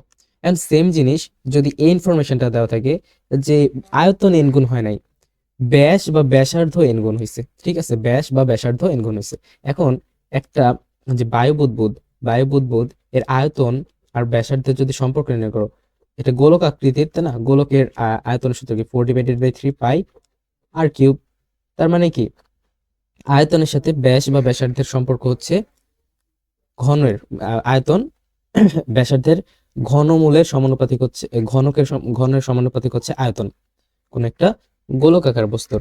তার মানে এইখানে মানে উচ্চতাটা নির্ণয় করতে গেলে যদি ইনফরমেশনটা দেওয়া থাকে ব্যাস বা ব্যাসার্ধ এন গুণ হয়েছে, তাহলে এন এর জায়গায় জাস্ট আমরা কি দেবো? n³ - 1 ডিভাইডেড বাই সেম রো জি গুণন এখানে হচ্ছে কি পি। পি হচ্ছে কি ভূপৃষ্ঠে কি পরিমাণ চাপ, ভূপৃষ্ঠের মানে জলাশয়ের উপরিতলে, জলাশয়ের উপরিতল বলতে ভূপৃষ্ঠের বোঝাচ্ছে। বোঝা গেছে? বুঝতে পারছো কি তোমরা? কোনো প্রবলেম? জি গুণন এখানে হচ্ছে কি পি। পি হচ্ছে কি ভূপৃষ্ঠের। আশা করি কোনো প্রবলেম নাই। আমরা এগিয়ে যাই সামনের দিকে। দেখো, এটা হচ্ছে আমরা যেটা পড়লাম সেই রিলেটেড একটা ম্যাথ। কোন হ্রদের তলদেশ থেকে পানির উপরিভাগে আসা একটি বায়ু বুদবুদের আয়তন 10 গুণ হয়। আয়তন কয় গুণ হয়? 10 গুণ হয়। তার মানে এন এর ভ্যালু কত? এন এর ভ্যালু হচ্ছে 10। এটা দেওয়া আছে। বায়ু বুদবুদের চাপ এত, মানে এখানে ইনফরমেশন যেটা দিছে সেটা একটু টাইপিং মিস্টেক হয়েছে। তো এটা হচ্ছে ভূপৃষ্ঠ মানে জলাশয়ের উপরে যে চাপটা সেটা হচ্ছে 10⁵ নিউটন পার মিটার স্কয়ার। তাহলে হ্রদের গভীরতা কত? মানে পি এর ভ্যালু যেটা সেটা দিয়েছে P equals to 10⁵ newton per metre square, মানে এটা হচ্ছে এসআই একক, তো এটাকে আমরা প্যাসকেল আকারেও লিখতে পারি। তো এখন বলেছে তো হ্রদের গভীরতা কত। তো হ্রদের গভীরতার যে সূত্রটা সেটা আমরা কি জানি? হ্রদের গভীরতার সূত্র হচ্ছে এইচ ইকুয়ালস টু, যদি আয়তন n গুণ হয় তাহলে n-1 ডিভাইডেড বাই রো জি গুণন পি। তো এখানে n এর মান কত হচ্ছে 10, 10 মাইনাস 1 ডিভাইডেড বাই রো, পানির ঘনত্ব কত? 1000। এটা তোমাদের মুখস্থ জিনিস, হ্যাঁ? তো এগুলো ইনফরমেশন তোমাকে দিবে না কোশ্চেনে। এখানে 10⁵, তাহলে ক্যালকুলেশন করো 9 ইন্টু 10⁵ ডিভাইডেড বাই 1000 গুণন 9.8। আচ্ছা, এটা ক্যালকুলেশন করলে কত আসে?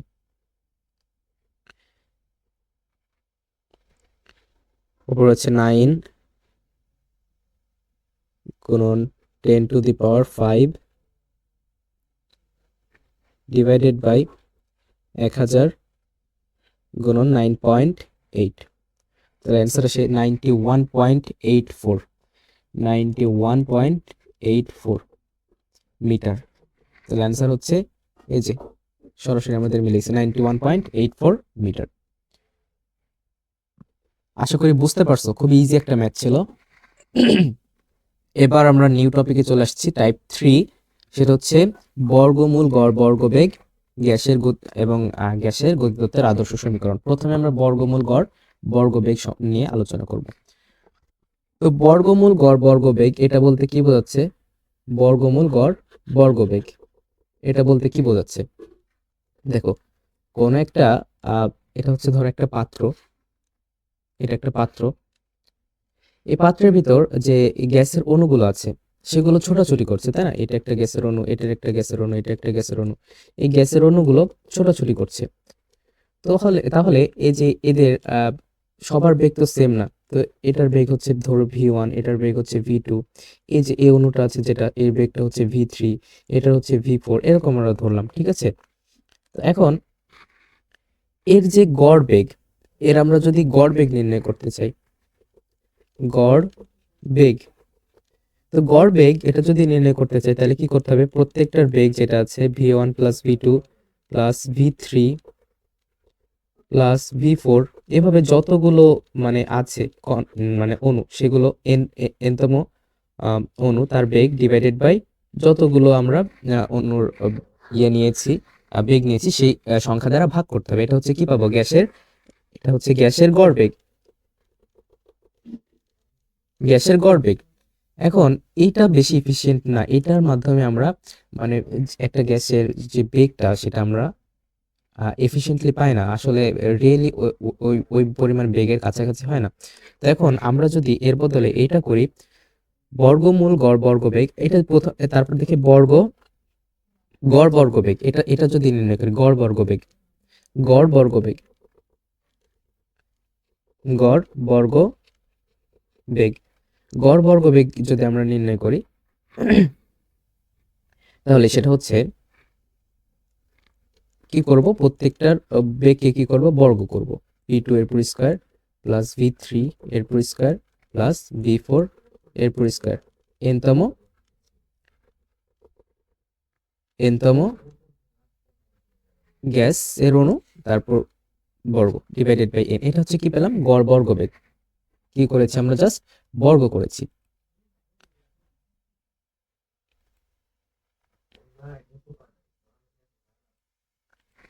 অলরাইট, এখন আমরা যদি এটা করি তাহলে আমরা একেবারে অ্যাকুরেট যে একটা গ্যাসের বেগ সেটার কাছাকাছি পাই। কি করলে, সেটা হচ্ছে বর্গমূল গড় বর্গবেগ যদি নির্ণয় করি, বর্গমূল গড় বর্গবেগ। এখানে দেখো বর্গ করেছি, তাহলে বেগটা তো বেশি চলে আসবে, তাই না? এই ক্ষেত্রে প্রথম ক্ষেত্রে কম চলে আসে আর এই ক্ষেত্রে বেশি চলে আসে। তো এখন আমাদের মধ্যম পন্থা অবলম্বন করতে হবে, সেটা হচ্ছে বর্গমূল গড় বর্গবেগ। গড় বর্গবেগ মানে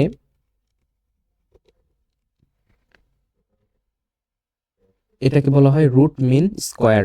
বর্গমূল রুট, গড় মানে মিন, আর বর্গবেগ square, CRMS, RMS, root mean square.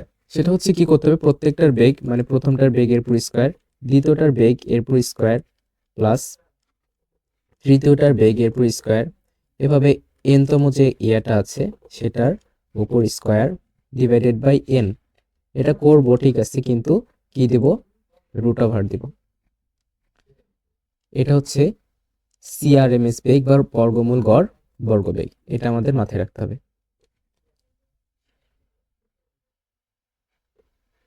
বর্গমূল গড় বর্গবেগ, CRMS বেগ। অলরাইট, এবার দেখো আমাদের এভাবে কি নির্ণয় করা পসিবল কোন একটা গ্যাসের যে বর্গমূল গড় বর্গবেগ, প্রত্যেকটা গ্যাসের বেগ আমরা নির্ণয়, প্রত্যেকটা গ্যাসের অণুর বেগ আমরা নির্ণয় করছি, তারপর সেটার উপর বর্গ করছি, তারপর এন দ্বারা ভাগ করছি। গ্যাসের একটা অণুকে দেখা যায়? দেখা যায় না। তাহলে এভাবে বেগটা নির্ণয় করা তো খুবই টাফ হয়ে যায়, তাই না? তো এই ক্ষেত্রে আমাদের কিছু মানে গ্যাসের আয়তন, চাপ, তাপমাত্রা, তারপর আণবিক ভর, ধর অক্সিজেন আছে, অক্সিজেনের আণবিক ভর, এগুলো তো আমরা খুব সহজে নির্ণয় করতে পারি। তো সেগুলোর মাধ্যমে গড় বর্গবেগ বর্গবেগ গড় বর্গমূল গড় বর্গবেগ নির্ণয়ের যে ফর্মুলাগুলো আছে সেগুলো আমরা নিয়ে আসতে পারি। তো আমরা একটু আলোচনা করি যে গ্যাসের গতিতত্ত্বের আদর্শ সমীকরণ আছে সেটা। গ্যাসের গতিতত্ত্বের আদর্শ সমীকরণ, গ্যাসের গতিতত্ত্বের আদর্শ সমীকরণ হচ্ছে, এটা প্রতিপাদন করে আসে, ওটা এখন আমাদের পড়ার দরকার নাই। সেটা হচ্ছে পিভি ইকুয়ালস টু পিভি, চাপ এবং আয়তনের গুণফল, equals to 1/3 N M N C square, M N C square. এখানে এন এর হচ্ছে অণুর সংখ্যা, অণুর সংখ্যা, এন এর পরিচয় হচ্ছে অণুর সংখ্যা, আর এম এর পরিচয় হচ্ছে একটি অণুর ভর, একটি অণুর ভর।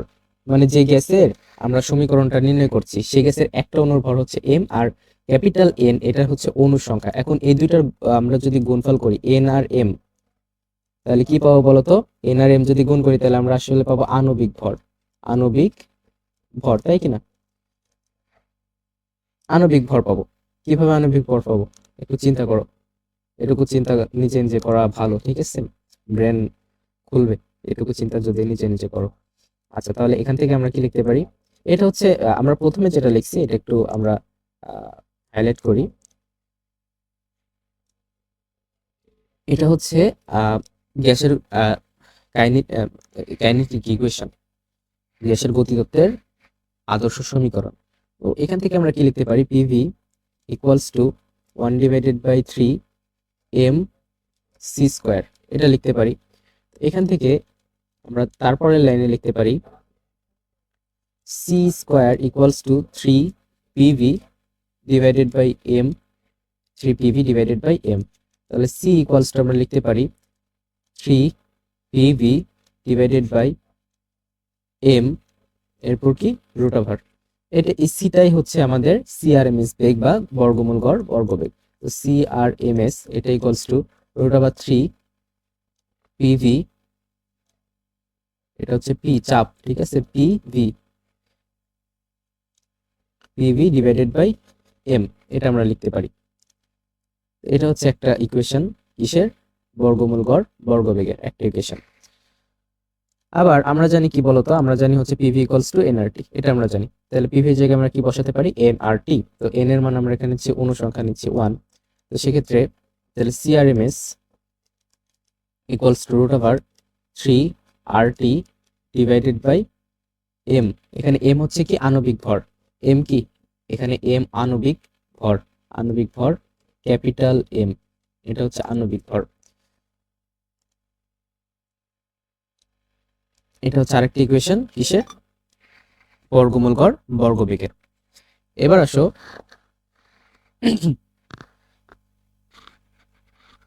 এই যে আমরা এই যে এই ইকুয়েশনটা নিয়ে আসলাম, CRMS equals to 3 PV root over 3 PV divided by M. এখন আমরা জানি কি বলতো, রো ঘনত্ব equals to M divided by কি? V, M divided by V. তার মানে এখানে আমরা এটা লিখতে পারি ভি ডিভাইডেড বাই এম, এটা ইকুয়ালস টু কি লিখতে পারি? 1 divided by rho equals to লিখতে পারি ভি ডিভাইডেড বাই এম। তো এই যে এখানে এখানে কিন্তু কি আছে? ভি ডিভাইডেড বাই এম আছে। তো ভি ডিভাইডেড বাই এম এর জায়গায় আমরা কি দিলাম? 1 ডিভাইডেড বাই রো। তার মানে সিআরএমএস এটা ইকুয়ালস টু আমরা এখান থেকে কি পাই? Root over 3 P divided by P, ঠিক আছে,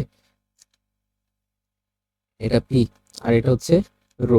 3 পি ডিভাইডেড বাই রো, এটা হচ্ছে চাপ পি আর এটা হচ্ছে রো। রো হচ্ছে কি? গ্যাসের ঘনত্ব, আর পি হচ্ছে চাপ। অর্থাৎ কোন একটা গ্যাসের বর্গমূল বা বর্গবেগের আরেকটা সূত্র হচ্ছে এটা। তো আমাদের যে ইনফরমেশনটা দেওয়া থাকবে, আণবিক ভর দেওয়া আছে, চাপ দেওয়া আছে, আয়তন দেওয়া আছে, এই সূত্র, তাপমাত্রা দেওয়া আছে, আর আণবিক ভর দেওয়া আছে। মানে গ্যাসের নাম বললে তো আমরা আণবিক ভর জানি, তাহলে এই সূত্র মোস্ট অফ দ্য কেস এই সূত্রটা ইউজ হয়, ঠিক আছে। ঘনত্ব দেওয়া আছে, চাপ দেওয়া আছে, তাহলে এই সূত্র, ঠিক আছে। আশা করি বুঝতে পারছো। কারো কোনো প্রবলেম?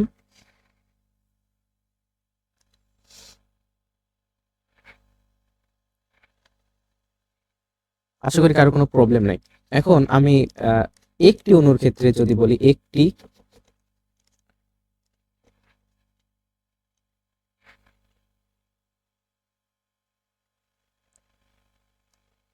অণুর ক্ষেত্রে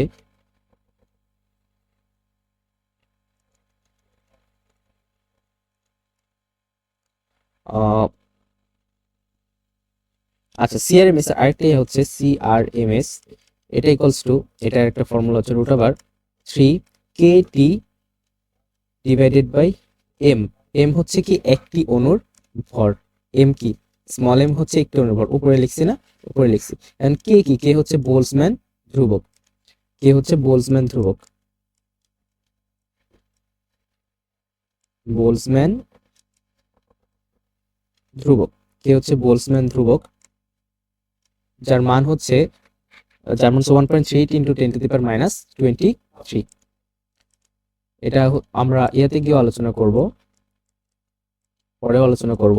1.38 ইন্টু 10⁻⁻23।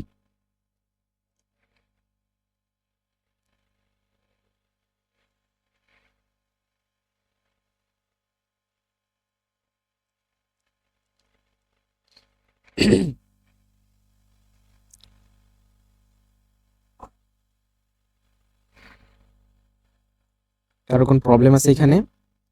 ক্লিয়ার?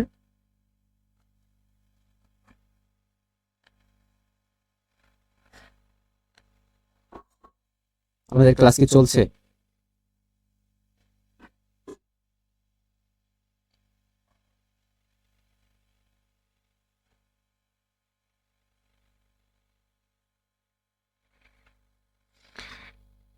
কারো কোন প্রবলেম আছে এখানে? হ্যাঁ, আমাদের ক্লাস চলছে, আমরা কন্টিনিউ করি।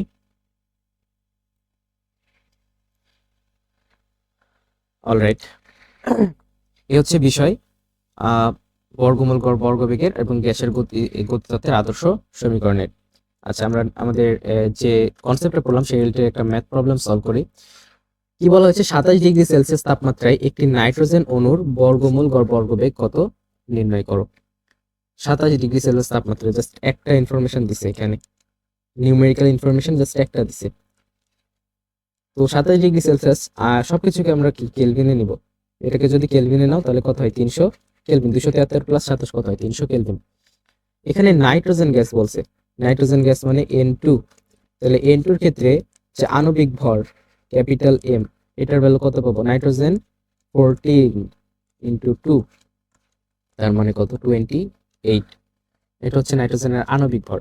এখন বর্গমূল গড় বর্গবেগ CRMS, এটা ইকুয়ালস টু রুট ওভার, আমরা জানি কি এটা equals to root over 3RT divided by M। তাহলে এখানে রুট ওভার 3, আর এর ভ্যালু কত, আর এর ভ্যালু 3.1416, টি এর ভ্যালু কত, টি এর ভ্যালু হচ্ছে এখানে 300 কেলভিন। এইখানে এম এর মানটা বসানোর সময় একটু সাবধান, আমরা সবাই এখানে কি এসআই একক বসাইছি, এখন গ্রাম বসানো যাবে না, এটা 28 গ্রাম, তাহলে 28 × 10⁻³ এখানে কেজি বসাতে হবে, তাই না, 28 গ্রাম, তাহলে এটা কেজিতে নিলে 28 × 10⁻³ এখন এটা ক্যালকুলেশন করো, এটা just B unit 18-19 question. Alright, তাহলে রুট ওভার উপর হচ্ছে 3 × 8.314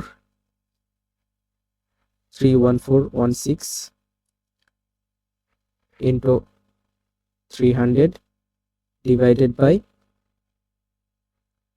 28 × 10⁻³ তার आंसर হচ্ছে 516.95। আমার এটা আসছে आंसर আমার ক্যালকুলেটরে। তাহলে 517, তাই না, বা এটা 517-র কাছাকাছি, তাহলে आंसर কি, যে গ নাম্বার 517-র কাছাকাছি এটা, তাহলে এটা হচ্ছে आंसर গ নাম্বার। খুব ইজি একটা কোশ্চেন ছিল, আশা করি বুঝতে পারছো।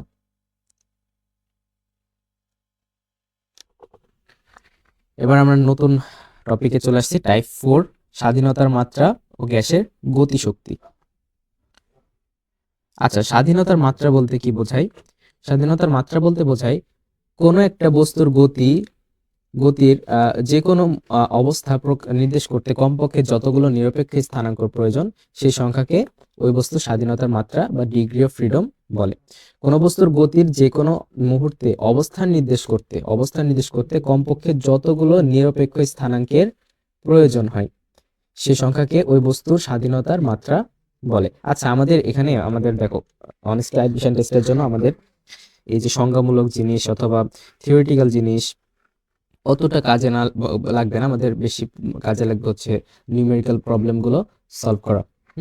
তো এখানে আমরা আমাদের যতটুকু লাগে আর কি ততটুকু কভার করার চেষ্টা করবো, এবং আমাদের যেহেতু লিমিটেড সময়, আমাদের দেখা যাচ্ছে কম সময়ে একটা চ্যাপ্টার কমপ্লিট করতে হবে। তোমাদের তো ঘন্টার পর ঘন্টার বসে থেকে একেবারে একটা ক্লাস করার সময়ও নেই, প্রচুর পরিমাণ তোমাদেরও পড়তে হবে। তো আমরা বেশি থিওরিটিক্যাল জিনিসপত্র বাদ দিচ্ছি। এখানে স্বাধীনতার মাত্রা কি, এটা ডিটেলস বোঝাতে গেলে অনেক সময় লাগবে আর কি। এটা বুঝে রাখো, আমার মনে স্যাটিসফ্যাকশন এটা, যে স্বাধীনতার মাত্রা হলো যে কোনো মুহূর্তে কোন একটা বস্তুর অবস্থান নির্দেশ করতে যতগুলো নিরপেক্ষ স্থানাঙ্কের প্রয়োজন হয়, মানে XYZ আরো যতগুলো স্থানাঙ্কের প্রয়োজন হচ্ছে, সেটা হচ্ছে কি ওই বস্তুর স্বাধীনতার মাত্রা। তো এক পরমাণু গ্যাসের জন্য স্বাধীনতার মাত্রা হচ্ছে 3, এক পরমাণু গ্যাসের জন্য স্বাধীনতার মাত্রা 3, দ্বিপরমাণু গ্যাসের জন্য 5 এবং বহু পরমাণু গ্যাসের জন্য 6। তো এক পরমাণু গ্যাস কোনগুলো? এক পরমাণু গ্যাস হচ্ছে যেগুলো হচ্ছে একক অবস্থায় থাকে, এক পরমাণু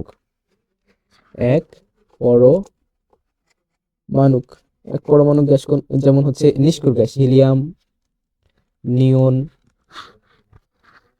আর্গন, ক্রিপ্টন, এগুলো কি নিষ্ক্রিয় গ্যাস, এগুলো হচ্ছে এক পরমাণু।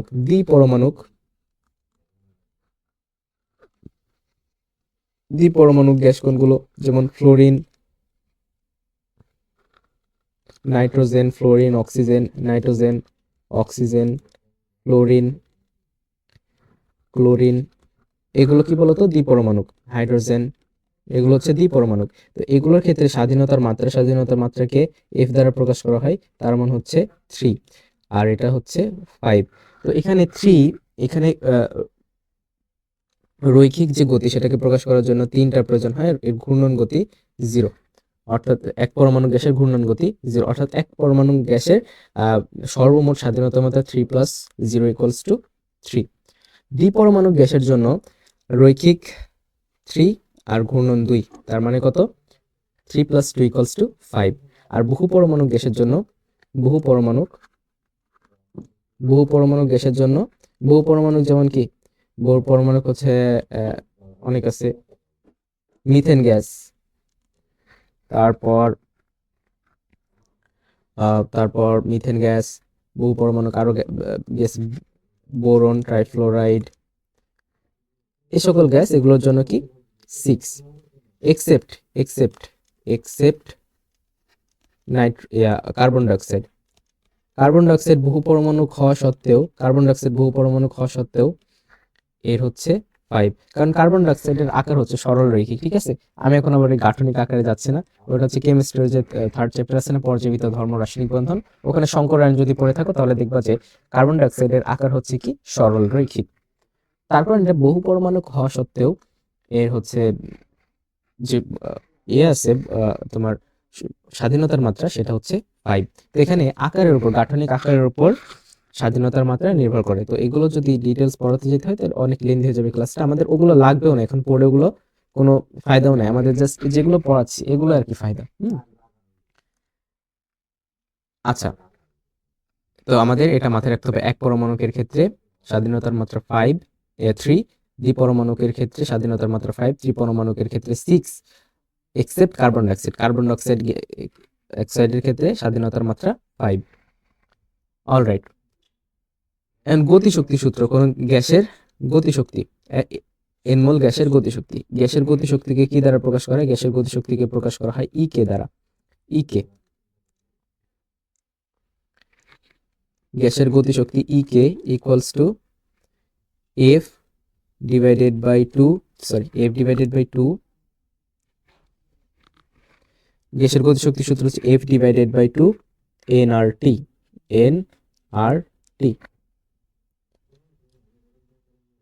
এখানে এন কি? এন হচ্ছে কত মোল, আর হচ্ছে সার্বজনীন গ্যাস ধ্রুবক, টি হচ্ছে তাপমাত্রা। তো তোমার এখান থেকে দেখতে পাচ্ছ কি গ্যাসের যে গতিশক্তি সেটা তাপমাত্রার সমানুপাতিক। তাপ যদি বাড়ো তাহলে গ্যাসের ছোটাছুটি বাড়ে না? ছোটাছুটি বাড়ে। তার মানে তাপমাত্রা যদি বাড়ানো হয় তাহলে গ্যাসের গতিশক্তি বাড়ে। এখানে এফ কি? এফ হচ্ছে স্বাধীনতার মাত্রা। তো এটা হচ্ছে কি এন মোল গ্যাসের গতিশক্তি। এখন এন সংখ্যক অণুর গতিশক্তি এরকম যদি কোশ্চেন থাকে তাহলে আমরা সেখানে ইউজ করব কে, বোল্টজম্যান ধ্রুবক এর এটা। তো এখানে আমরা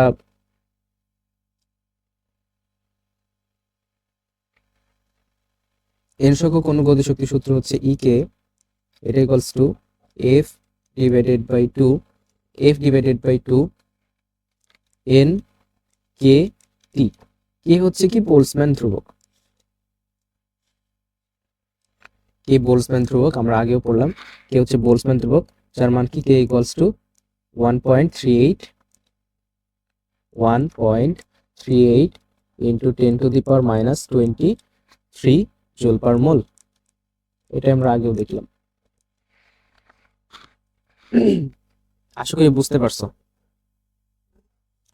এই স্বাধীনতার মাত্রা ও গ্যাসের গতিশক্তি, এখান থেকে জাস্ট এইটুকু জিনিস পড়লেই আমাদের কিন্তু সবকিছু কাভার হয়ে যাচ্ছে, আমাদের অত প্যারা নেওয়ার দরকার নেই।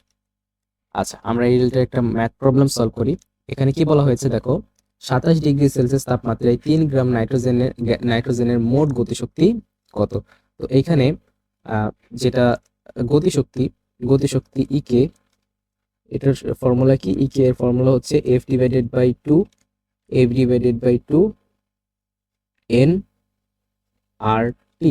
এটা আমাদের এখানে 3 গ্রাম গ্যাসের চাইছে, তো এখানে অণুর তো চাই না, এখান থেকে আমরা মোল বের করতে পারবো। এখানে আমরা যদি মোল বের করতে চাই, এন এর ভ্যালু কত সেটা নির্ণয় করতে চাই, তাহলে এন হচ্ছে কি? এখানে 3 গ্রাম ডিভাইডেড বাই আণবিক ভর, মানে ভর ডিভাইডেড বাই আণবিক ভর ইকুয়ালস টু কি মোল সংখ্যা। আর নাইট্রোজেনের আণবিক ভর কত 28, তাহলে 3 ডিভাইডেড বাই 28 হচ্ছে মোল সংখ্যা। তোমার যে তাপমাত্রা টি এর ভ্যালু কত, তাপমাত্রা টি এর ভ্যালু হচ্ছে 27 ডিগ্রি সেলসিয়াস। 27 ডিগ্রি সেলসিয়াসকে যদি আমরা কেলভিনে নিই তাহলে পাবো আমরা 300 কেলভিন। তো এখন তাহলে গতিশক্তি ই কে এটা ইকুয়ালস টু আমরা পাচ্ছি এফ ডিভাইডেড বাই 2। নাইট্রোজেন কি বলেছে, নাইট্রোজেন কয় পরমাণুক বলতো, নাইট্রোজেন হচ্ছে দ্বিপরমাণুক, N2 দ্বিপরমাণুক। তাহলে নাইট্রোজেনের ক্ষেত্রে স্বাধীনতার মাত্রা কত 5, 5 ডিভাইডেড বাই 2। নাইট্রোজেনের ক্ষেত্রে স্বাধীনতার মাত্রা এফ এর মান হচ্ছে 5, তাহলে 5 ডিভাইডেড বাই 2 এন, এন এর মান হচ্ছে 3 ডিভাইডেড বাই 28, আর এর মান হচ্ছে 3.14, 8.314, 8.314।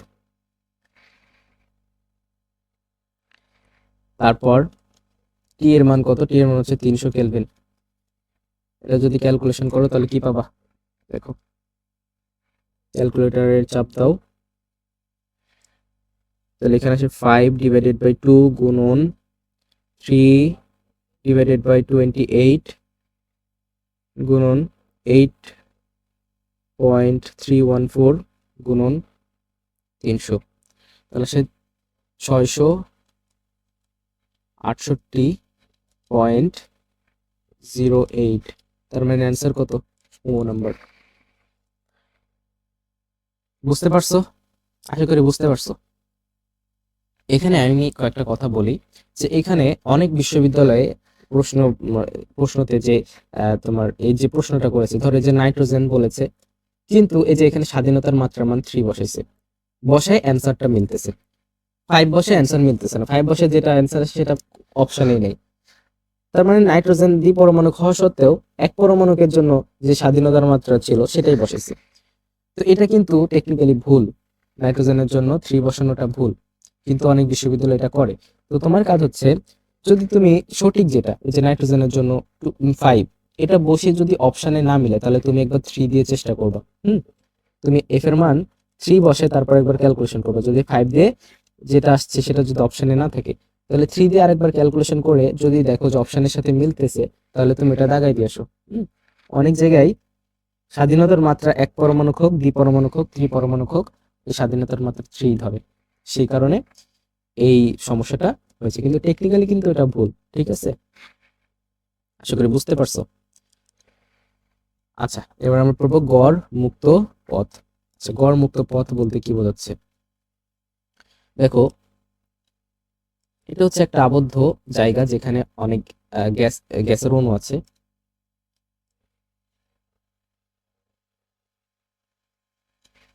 এটা একটা আবদ্ধ জায়গা, এখানে অসংখ্য গ্যাসের অণু আছে, এগুলো হচ্ছে কি গ্যাসের অণু। আচ্ছা, কয়েকটা আঁকাই, বেশি আঁকালে বোঝাতে সুবিধা হবে না। এখানে একটা অণু, এখানে একটা অণু, এখানে একটা অণু, এখানে একটা অণু, এখানে একটা অণু, এরকম অসংখ্য অণু আছে। এখন এরা পরস্পর কি হচ্ছে, প্রচুর ছোটাছুটি করছে, তো ছোটাছুটি করার সময় একজন আরেকজনের সাথে কি ধাক্কায় লিপ্ত হচ্ছে। এরা এরা একজনও থেমে নেই, গ্যাস কি থেমে থাকে, গ্যাস উচ্চ গতিতে পাত্রের গায়ে সজোরে আঘাত করতে থাকে সব সময়। এটা হচ্ছে গ্যাসের গতিতত্ত্বের, গ্যাসের ধর্ম যেগুলো সেগুলোর মানে লেখা ছিল আমাদের বই, যদি পড়ো একাডেমিকে তাহলে এগুলো পড়ছো তোমরা। তো এই যে এটার সাথে গিয়ে ধাক্কা খাচ্ছে, তো এই ধাক্কা খেতে গিয়ে তোমার যে দূরত্ব অতিক্রম করছে সে ধরি S1, এখানে গিয়ে ধাক্কা খাচ্ছে, এটা ধরি S2, এটা আবার এটার সাথে গিয়ে ধাক্কা খাচ্ছে, এই সরণটুকু হচ্ছে S3। তো এই যে এই ধাক্কা, তারপর ধরো পাত্রে গিয়ে ধাক্কা খাচ্ছে, আবার ফিরে এসে আবার এটার সাথে ধাক্কা খাচ্ছে, এরকম। তো এখানে যেটা আমরা নির্ণয় করতেছি সেটা হচ্ছে গড় মুক্ত পথ কত, মানে দুইটা ধাক্কার মধ্যবর্তী যে পথ সেটা কত, সেটার গড় কত। তো গড় মুক্ত পথ মানে মুক্ত অবস্থায় অণুটা কতক্ষণ চলেছে, মুক্ত অবস্থায় অণুটা কত পথ চলেছে সেটা নির্ণয় করতে, কতক্ষণ না কত পথ চলেছে, মুক্ত অবস্থায় কত পথ চলেছে সেটা। তো যেখানে সংজ্ঞা কি দিয়েছে দেখো, গ্যাসের অণুগুলোর পরস্পর সংঘর্ষের মধ্যবর্তী অতিক্রান্ত গড় দূরত্বকে গড় মুক্ত পথ বলে। তার মানে এখানে আমরা গড় মুক্ত পথ এটাকে ল্যামডা দ্বারা প্রকাশ করা হয়। এটাকে কি দ্বারা প্রকাশ করা হয়? ল্যামডা দ্বারা। তো ল্যামডা ইকুয়ালস টু আমরা কি বলতে পারি? S1, S1 হচ্ছে কি দুইটা একটা ধাক্কার মধ্যবর্তী সমান সময়, S2 এটা হচ্ছে আরেকটা ধাক্কার মধ্যবর্তী দূরত্ব, S3 এটা হচ্ছে আরেকটা ধাক্কার মধ্যবর্তী দূরত্ব। এরকম অসংখ্য অণু আছে, তাহলে Sn পরিমাণ আমরা কি পাবো? মধ্যবর্তী দূরত্ব পাবো দুইটা ধাক্কার, এবং n দ্বারা ভাগ করবো, তাহলে এটা আমরা কি পাবো? এইটা হচ্ছে গড় মুক্ত পথ পাবো, মানে যে পথ অবধি একটা গ্যাস মুক্তভাবে চলেছে সেটা পাবো, তাই না? এখন এইভাবে কি নির্ণয় করা পসিবল? আমরা কি দেখতে পাই একটা গ্যাসের অণুকে? আমরা একটা গ্যাসের অণুকে তো দেখতেই পাই না। তাহলে এভাবে দূরত্ব নির্ণয় করবো কিভাবে? দুইটা সংঘর্ষের মধ্যবর্তী দূরত্ব গ্যাসের অণুগুলো, সেগুলো নির্ণয় আবার করবো কিভাবে? ইম্পসিবল, তাই না? তো এখানে আমাদের যে প্যারামিটার গুলো আছে, গ্যাসের আয়তন, চাপ, তাপমাত্রা, ঘনত্ব, মোল সংখ্যা, এইগুলো ইউজ করে আমাদের নির্ণয় করতে হবে, তাই না? এগুলো ইউজ করে, এগুলো যেহেতু আমরা জানি এগুলো খুব সহজে মেজার করতে পারি, তো এগুলোর সাহায্যে নির্ণয় করতে পারি।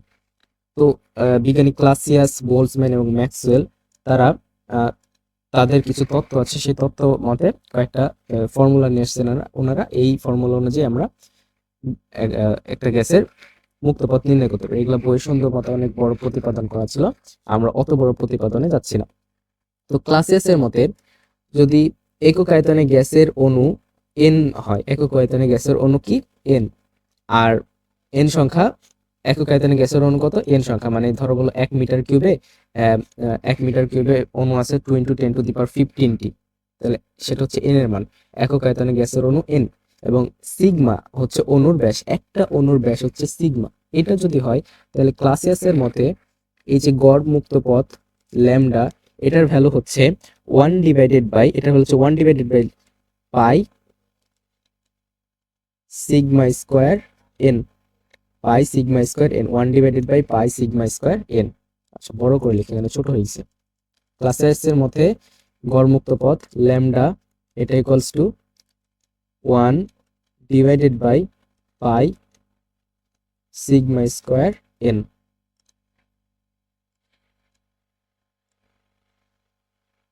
এটা হচ্ছে ক্লাসিয়াসের মতে গড় মুক্ত পথের সূত্র। এখানে পাই কি আমরা জানি 3.1416, সিগমা কি এই যে যে ইয়াটা আছে, গ্যাসের অণুটা আছে, এই গ্যাসের অণুর গড় ব্যাস, এই গ্যাসের অণুর গড় ব্যাস হচ্ছে সিগমা। এটা যদি একটা গ্যাসের অণু হয় তাহলে এর যে ব্যাসটা আছে সেই ব্যাসটাকে প্রকাশ করা হচ্ছে কি দ্বারা? এই ব্যাসটাকে প্রকাশ করা হচ্ছে সিগমা দ্বারা।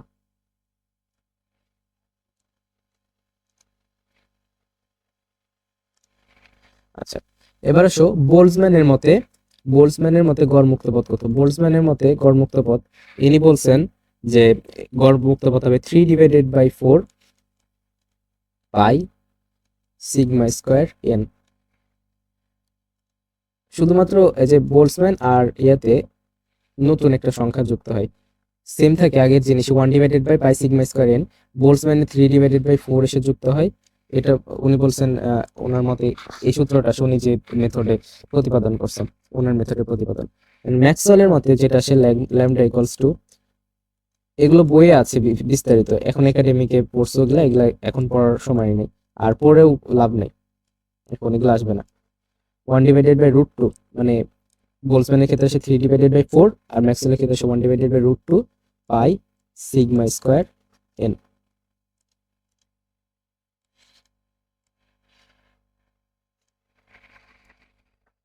এটা হচ্ছে গড় মুক্ত পথের ফর্মুলা। এই তিনটা ফর্মুলা আমাদের মাথায় রাখতে হবে। এখন তোমাকে যদি বলে শুধুমাত্র গড় মুক্ত পথে নির্ণয় করো, যদি বলে যে গড় মুক্ত পথে নির্ণয় করো, তাহলে কিছু বলা নাই যে বোলজম্যানের না ক্লাসিয়াসের না ম্যাক্সওয়েলের, কিছু যদি বলা না থাকে তাহলে ম্যাক্সওয়েলের সূত্রটাই আমরা ব্যবহার করবো, কারণ ম্যাক্সওয়েলের সূত্রটা মোর অ্যাকুরেট। ঠিক আছে? তো গড় মুক্ত পথ শুধুমাত্র নির্ণয় করতে বললে, কিছু বলা না থাকলে ম্যাক্সওয়েলের সূত্র ইউজ করব। আমরা কিছু মানে এখান থেকে থিওরিটিক্যাল জিনিস পড়ি, সেটা হচ্ছে গড় মুক্ত পথ গ্যাসের তাপমাত্রা সমানুপাতিক। গড় মুক্ত পথ তাপমাত্রা সমানুপাতিক। তাপমাত্রা যদি বাড়াও তাহলে কি হবে বলতো? গ্যাসগুলো এক্সপ্যান্ড করে, তাই কিনা? তাপমাত্রা বাড়ালে গ্যাসগুলো এক্সপ্যান্ড করে, মানে প্রসারিত হয়ে যায়। আর প্রসারিত যদি হয় তাহলে গ্যাসগুলোর একটা অণু থেকে আরেকটা অণু দূরত্ব বাড়ছে, একটা অণু থেকে আরেকটা অণু যদি দূরত্ব বাড়ে তাহলে সংঘর্ষ হওয়ার জন্য বেশি পথ অতিক্রম করা লাগবে, তার মানে যে গড় মুক্ত পথটা হচ্ছে কি বেশি, অর্থাৎ তাপমাত্রা বাড়লে গড় মুক্ত পথ বাড়ছে। গড় মুক্ত পথ ঘনত্বের ব্যস্তানুপাতিক, ঘনত্বের ব্যস্তানুপাতিক। দেখো তুমি গ্যাসের ঘনত্ব বাড়াচ্ছ, তাহলে কি গ্যাসের পরিমাণ বাড়াচ্ছ, তাই না? গ্যাসের ঘনত্ব বাড়াচ্ছ মানে গ্যাসের পরিমাণ বাড়ানো হচ্ছে, অথবা তোমার গ্যাসের পরিমাণ বাড়ানো হচ্ছে অথবা আয়তন কমানো হচ্ছে, তাহলে কি ঘনত্ব বাড়বে। যে ঘনত্ব রো, এটা কিসের সাথে সম্পর্কিত? ভর আর আয়তনের সাথে। আয়তন যদি কমো তাহলে ঘনত্ব বাড়ে, ভর বাড়ালে ঘনত্ব বাড়ে। তো আয়তন কমানো হচ্ছে অথবা ভর বাড়ানো হচ্ছে, তাহলে কি হবে? ঘনত্ব বাড়বে। তো ঘনত্ব যদি বাড়ে তাহলে মানে একটা কম জায়গায় বেশি পরিমাণে গ্যাস আছে, এর কম জায়গায় বেশি পরিমাণে গ্যাস থাকলে তার প্রচন্ড জোরে ছোটাছুটি করছে এবং সংঘর্ষে লিপ্ত হচ্ছে খুবই দ্রুত। তাহলে খুবই দ্রুত যদি সংঘর্ষে লিপ্ত হয় তাহলে এই যে এদের মুক্ত পথটা কমে আসলো, অর্থাৎ ঘনত্ব যদি বাড়াও তাহলে গড় মুক্ত পথ কমে যায়। গড় মুক্ত পথ গ্যাসের চাপের ব্যস্তানুপাতিক। চাপ যদি বাড়াও সেম, চাপ যদি বাড়াও তাহলে গ্যাসের অণুগুলো কাছাকাছি আসে, বেশি সংঘর্ষ হয়, গড় মুক্ত পথ কমে যায়। অণুর ব্যাসের বর্গের সমানুপাতিক, গড় মুক্ত পথ অণুর ব্যাসের বর্গের সমানুপাতিক। আচ্ছা, প্রতি সেকেন্ডে সংঘর্ষ সংখ্যা, প্রতি সেকেন্ডে সংঘর্ষ সংখ্যা মানে একটা গ্যাসে প্রতি সেকেন্ডে কি পরিমাণ সংঘর্ষ হচ্ছে। তাহলে এই যে আমরা কি জানি বলতে, এস ইকুয়ালস টু ভিটি, এই সূত্র জানি না? তাহলে টি এটা ইকুয়ালস টু কি বলতো, T equals to H divided by V. তো এখান থেকে আমাদের ভি এর অনুরূপ হচ্ছে সিআরএমএস বেগ, মানে গড় বর্গমূল গড় বর্গবেগ, মানে গ্যাসের গড় বেগ যেটা সেটা হচ্ছে ভি এর সাথে সম্পর্কযুক্ত, তাই না? এটা হচ্ছে একটা বেগ। আর যে দূরত্ব, এটা কিসের সাথে সম্পর্কযুক্ত? ল্যামডা, মানে গড়মুক্ত পথের সাথে সম্পর্কযুক্ত। তার মানে এই যে প্রতি সেকেন্ডে সংঘর্ষ সংখ্যা প্রতি সেকেন্ডে সংঘর্ষ সংখ্যা, এটা হচ্ছে একটা টাইমের মতন কিছু আসছে, সেটা কি আসবে? সেটা হচ্ছে সিআরএমএস ডিভাইডেড বাই ল্যামডা, সেটা হচ্ছে সিআরএমএস ডিভাইডেড বাই ল্যামডা। অর্থাৎ প্রতি সেকেন্ডে সংঘর্ষ সংখ্যা জানতে চাইলে তোমার গড় বর্গমূল গড় বর্গবেগকে গড় মুক্ত পথ দ্বারা ভাগ করা লাগবে। বোঝা গেছে? আমাদের ক্লাস কি চলছে? তোমরা কি কেউ আসো?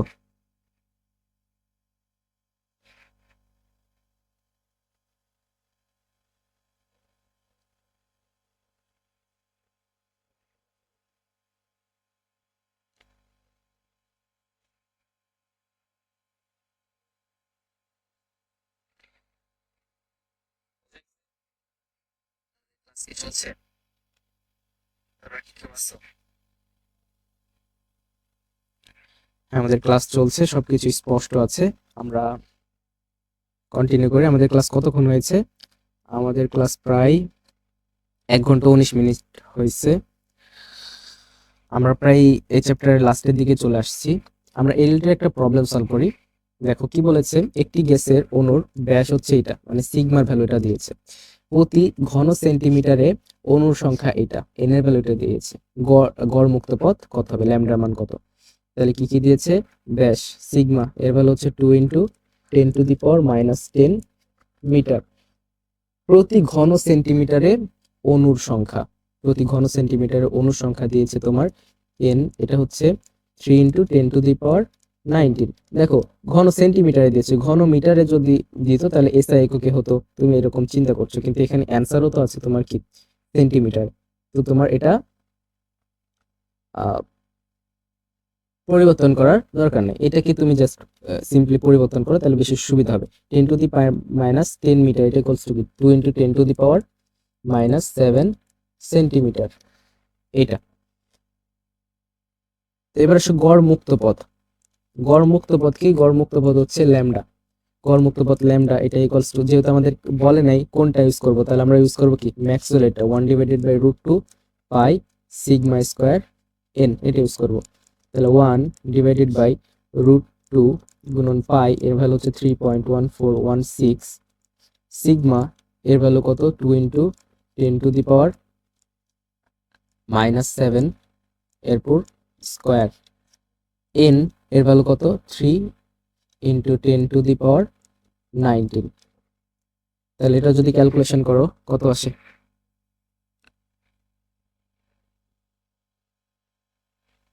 10⁻⁻8 এটা 100 সেন্টিমিটার সমান 1 মিটার না, তাহলে এটা ভুল করছি, মাথা পাগল হয়ে গেছে। আচ্ছা, তাহলে এটা যদি ক্যালকুলেশন করো ক্যালকুলেটরে, তাহলে তোমার অ্যান্সার আসবে 3 × 10⁻⁵, 3 × 10⁻⁵ সেন্টিমিটার। Simple calculation. তাহলে 3 × 10⁻⁵ সেন্টিমিটার অ্যান্সার হচ্ছে সি। আশা করি বুঝতে পারছো। আমাদের এখন লাস্ট টাইপ এই চ্যাপ্টার, সেটা হচ্ছে শিশিরাঙ্ক ও আপেক্ষিক আর্দ্রতা সংক্রান্ত। তো এটা সৃজনশীলের জন্য খুবই ইম্পর্টেন্ট ছিল। এমসিকিউ অত এখান থেকে আসে না, কারণ এখান থেকে ম্যাথগুলো অনেকটা বড় হয়। তো এখানে আমরা বেসিক থেকে দেখি শিশিরাঙ্ক আপেক্ষিক আর্দ্রতা। শিশিরাঙ্ক কাকে বলে? দেখো যে আমাদের এখন তো শীতের সময়, তো আমাদের দেখা যায় যে রাত হলে সকাল পর্যন্ত শিশির পড়ে, রাত থেকে সকাল পর্যন্ত শিশির পড়ে। এখন শিশির কেন পড়ে, দিনের বেলা কেন শিশির পড়ে না? এর ভিতরে সায়েন্স কি বলে? তো এই যে ধরো এখানে আমাদের বায়ুমণ্ডলটা একটা বদ্ধ একটা পাত্র, এটা বিবেচনা করো, বায়ুমণ্ডলটা একটা বদ্ধ পাত্র। দিনের বেলা তাপমাত্রা বেশি থাকে, তাপমাত্রা যদি বেশি থাকে, তাহলে বায়ুর এই যে আমাদের যে বায়ুমণ্ডল আছে, বায়ুমণ্ডলে কি আছে, এগুলো হচ্ছে জলীয় বাষ্পের কণা, মানে পানির অণুর কণা। যখন তাপমাত্রা বেশি থাকে, তখন বায়ুর জলীয় বাষ্প ধারণ ক্ষমতা বেড়ে যায়। এখন যখন রাত হয়, তখন তাপমাত্রা আস্তে আস্তে কমতে থাকে, ইভেন ভোরের দিকে তাপমাত্রা অনেক কমে যায়। তখন এই যে বায়ুর যে ধারণ ক্ষমতা, জলীয় বাষ্প ধারণ ক্ষমতা, সেটা কমে যায়। এখন জলীয় বাষ্প ধারণ ক্ষমতা যখন বায়ুর কমে যায়, তখন কি হয়ে যায়, একসময় এমন পর্যায়ে চলে আসে যে বায়ুটা সম্পৃক্ত হয়ে যায়। সম্পৃক্ত হওয়ার মানে কি? ধরো সম্পৃক্ত হওয়ার মানে হচ্ছে এই জায়গায় যে পরিমাণ জলীয় বাষ্প আছে, এর বাইরে যদি আমি একটা কণাও দিই জলীয় বাষ্পের, তাহলে সেটা পানির কণায় পরিণত হবে। যে এই অবস্থা হচ্ছে সম্পৃক্ত অবস্থা। তো যখন ভোরের দিকে তাপমাত্রা অনেক বেশি কমে যায়, অথবা রাতের তাপমাত্রা অনেক বেশি কমে যায়, তখন বায়ুর এই যে জলীয় বাষ্প ধারণ ক্ষমতা কমে যায়। তখন একসময় দেখা যায় যে এত কমে গেছে যে এই যে ভেতরে যে জলীয় বাষ্পগুলো আছে, এইগুলো ধারণ করতে পারছে না। তখন সে কি করে, জলীয় বাষ্পগুলোকে পানির কণা আকারে ফেলে দেয়। তখন এই যে পানির কণা আকারে শিশির পড়ে। তো আমরা দেখতে পাই শীতের দিন বেশি কি শিশির কেন পড়ে? কারণ শীতের দিন তাপমাত্রা বেশি কমে যায়, বেশি শিশির পড়ে শীতের সময়। তো যে তাপমাত্রায় আহ এই যে কোনো স্থানের বায়ু তার ভেতরের জলীয় বাষ্প দ্বারা সম্পৃক্ত হয়, সেই তাপমাত্রাকে বলা হয় শিশিরাঙ্ক। তাহলে শিশিরাঙ্ক কি? একটা তাপমাত্রা। যে তাপমাত্রায় কোনো নির্দিষ্ট আয়তনের বায়ু তার ভেতরের জলীয় বাষ্প দ্বারা সম্পৃক্ত হয়, তাকে ওই বায়ুর শিশিরাঙ্ক বলে। তো এখন আমরা হিউমিডিটি সম্পর্কে পড়বো, আর্দ্রতা। আর্দ্রতা হচ্ছে কোন একটা জায়গার জলীয় বাষ্প, কোন একটা জায়গার অ্যাটমসফিয়ারে কি পরিমাণ জলীয় বাষ্প আছে, তার মেজারমেন্ট করার জন্য, তার একটা মেজারমেন্টের জন্য যে আমরা প্যারামিটার ইউজ করি, সেটা হচ্ছে হিউমিডিটি বা আর্দ্রতা। তো পরম আর্দ্রতা বলতে বোঝায় ওই জায়গায় কি পরিমাণ জলীয় বাষ্প আছে তার মোট পরিমাণ।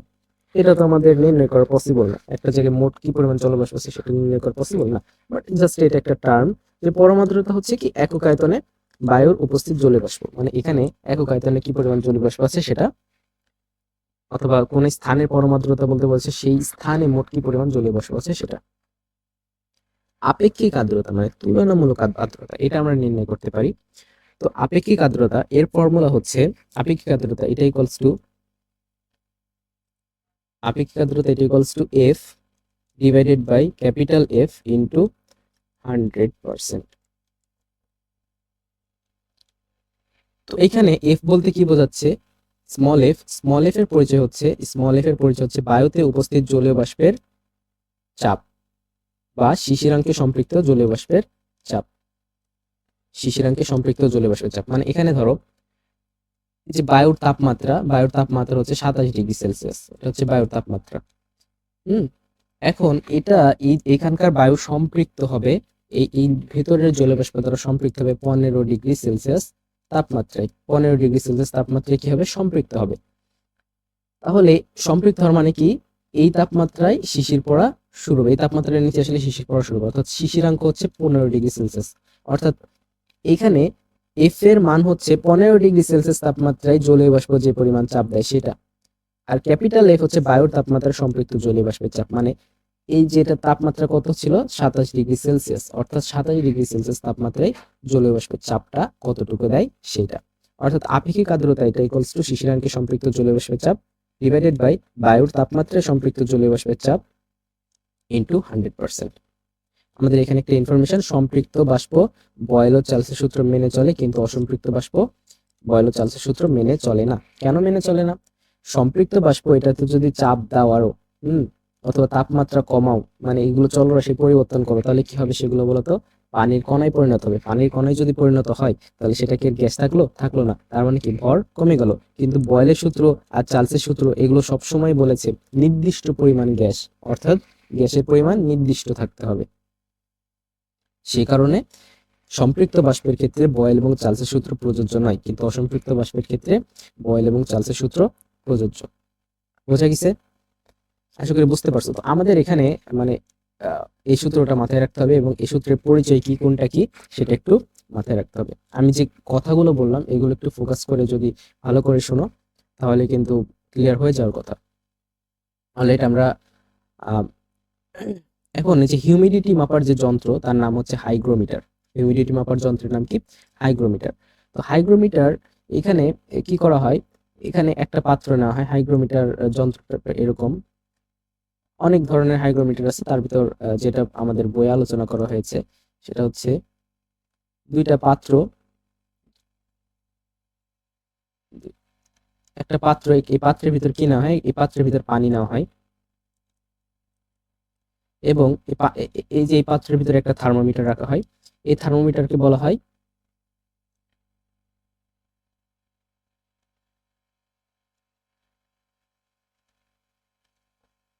এটা হচ্ছে থার্মোমিটার। এই থার্মোমিটারকে বলা হয় আর্দ্র বাল্ব,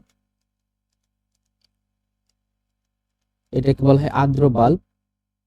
আর আরেকটা আছে সেটাকে বলা হয় শুষ্ক বাল্ব। আরেকটা থার্মোমিটার আছে সেটাকে বলা হয় শুষ্ক বাল্ব থার্মোমিটার। এই থার্মোমিটারটা শুধুমাত্র ইয়াতে থাকে, বায়ুতে থাকে, ঠিক আছে? বায়ুতে এভাবে রাখা হয়, এখানে কোনো তোমার পানির ভিতর রাখা হয় না। তো এটাকে বলা হয় শুষ্ক বাল্ব, এটাকে বলা হয়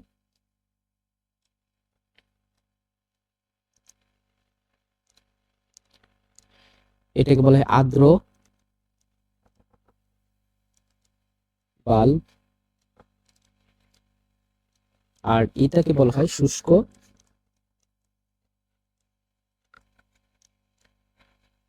বাল্ব। তো আর্দ্র বাল্ব যেটা, সেটা যে তাপমাত্রাটা মাপে সেটাকে বলা হয় থিটা 2, থিটা 2 তাপমাত্রা মাপছে। এবং শুষ্ক বাল্ব সেটা হচ্ছে থিটা 1 তাপমাত্রা মাপছে। তাহলে এখান থেকে আমরা শিশিরাঙ্কের তাপমাত্রা নির্ণয় করতে পারি। মানে এটা কি করা হলো, এটা কোন একটা স্থানে রাখা হলো, এই যে পুরো যে যন্ত্রটা আছে সেটাকে কোন একটা স্থানে রাখা হলো। তাহলে এটা কি করলো, দুইটা তাপমাত্রা আমাদের মেপে দিল। একটা হচ্ছে কি, একটা হচ্ছে আহ শুষ্ক শুষ্ক বাল্ব থার্মোমিটারের রিডিং দিল, আর একটা হচ্ছে আহ, আর্দ্র বাল্ব থার্মোমিটারের রিডিং দিল। এখন হাইগ্রোমিটার যন্ত্রের ভিতর যে ইয়েটা আছে, তোমার বাদ বাকি যে ইলেকট্রনিক্স যন্ত্রপাতি আছে সেগুলো কি করবে, ক্যালকুলেশন করবে। কি ক্যালকুলেশন করবে, সেটা ক্যালকুলেশন করবে শিশিরাঙ্কের তাপমাত্রাটা। তো শিশিরাঙ্কের তাপমাত্রাটাকে আমরা ধরছি কি থিটাটা হচ্ছে শিশিরাঙ্কের তাপমাত্রা। তো শিশিরাঙ্কের তাপমাত্রাটা সে কিভাবে ক্যালকুলেশন করবে, theta 1 minus theta equals to, এটা হচ্ছে গ্লেসিয়ার ধ্রুবক, বিভিন্ন তাপমাত্রার জন্য গ্লেসিয়ার ধ্রুবক একটা চার্ট আছে, থিটা 1 মাইনাস থিটা 2। এটা এখান থেকে সে কি করবে, এখান থেকে শিশিরাঙ্কের তাপমাত্রাটা সে নির্ণয় করবে। শিশিরাঙ্কের তাপমাত্রাটা যদি পেয়ে যায় তাহলে শিশিরাঙ্কে সম্পৃক্ত জলীয় বাষ্পের চাপ উপরে, নিচে হচ্ছে বায়ু তাপমাত্রায় জলীয় বাষ্পের চাপ ইন্টু 100%। এই ক্যালকুলেশনটা করলে সেখানকার হিউমিডিটি বা আর্দ্রতা সে ক্যালকুলেশন করতে পারবে। এই যে এই মেকানিজমে একটা হাইগ্রোমিটার কোন স্থানের আর্দ্রতা নির্ণয় করে। এই যে এটা হচ্ছে গ্লেসিয়ার এই সূত্রটা দিয়েছিল, তো এটাকে বলে গ্লেসিয়ারের সূত্র। তো এই সূত্র দ্বারা আমরা কি করতে পারি, এই সূত্র দ্বারা কোন স্থানের এই যে থিটা নির্ণয় করতে পারি। থিটার পরিচয় কি, শিশিরাঙ্কে সম্পৃক্ত জলীয় বাষ্পের তাপমাত্রা। শিশিরাঙ্ক হচ্ছে একটা তাপমাত্রা, ঠিক আছে? শিশিরাঙ্ক নিজে একটা তাপমাত্রা। আশা করি বুঝতে পারছো। অলরাইট, এই রিলেটেড একটা প্রবলেম সলভ করি, সেটা হচ্ছে 27 ডিগ্রি সেলসিয়াস তাপমাত্রায় বায়ুর আপেক্ষিক আর্দ্রতা 70%। মানে বায়ুর তাপমাত্রা কত? 27 ডিগ্রি সেলসিয়াস। শিশিরাঙ্কে সম্পৃক্ত জলীয় বাষ্পের চাপ এত। ওই তাপমাত্রায় সম্পৃক্ত জলীয় বাষ্পের চাপ কত? মানে এই যে 27 ডিগ্রি সেলসিয়াস তাপমাত্রায় সম্পৃক্ত জলীয় বাষ্পের চাপ কত? মানে এখানে বায়ুর তাপমাত্রা কত দিছে? বায়ুর বায়ুর তাপমাত্রা হচ্ছে 27 ডিগ্রি সেলসিয়াস। এটা হচ্ছে বায়ুর তাপমাত্রা। তো বায়ুর তাপমাত্রায় জলীয় বাষ্পের চাপ, বায়ুর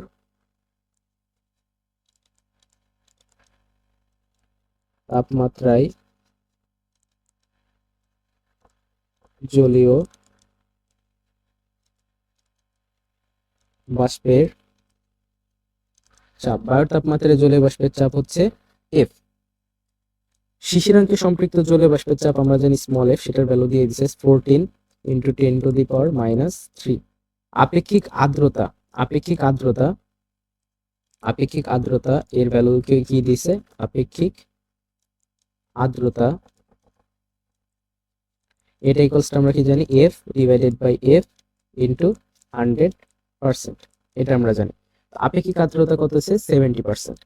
তো 70% এখানে আমরা দিলাম এফ ডিভাইডেড বাই এফ গুণন 100। তাহলে এখন আমাদের নির্ণয় করতে হবে এফ। তাহলে small F divided by 70 into 100। তাহলে এখানে আমরা যেটা পাবো সেটা হচ্ছে এফ এর মান কত? এফ এর মান আমাদের দিচ্ছে 40 × 10⁻³ ডিভাইডেড বাই 70 ইন্টু 100। তাহলে অ্যান্সার কত আসে? 7 × 14। তাহলে 2 × 10⁻2 আর এখানে আছে কত? 100। তাহলে 2 × 10⁻4 মিলিমিটার পারদ, মিটার পারদচাপ। কারণ এই যে এটা মিটার পারদচাপে একক দেওয়া ছিল। 2 × 10⁻4 এটা অ্যান্সার। অ্যান্সার তো মিলে নাই।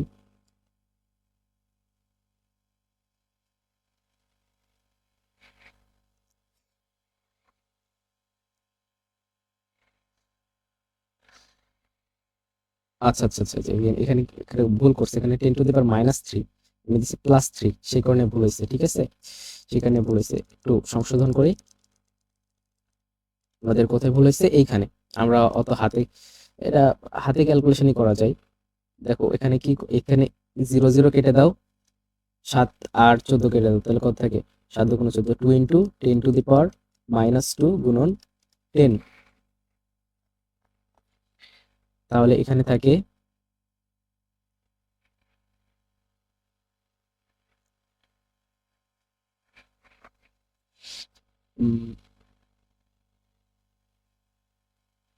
আচ্ছা আচ্ছা 14 × 10⁻³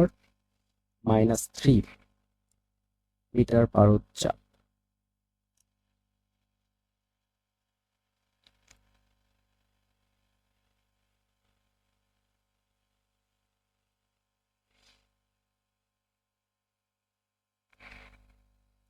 (10⁻³ × 10), তাহলে এখান থেকে 2 × 10⁻²।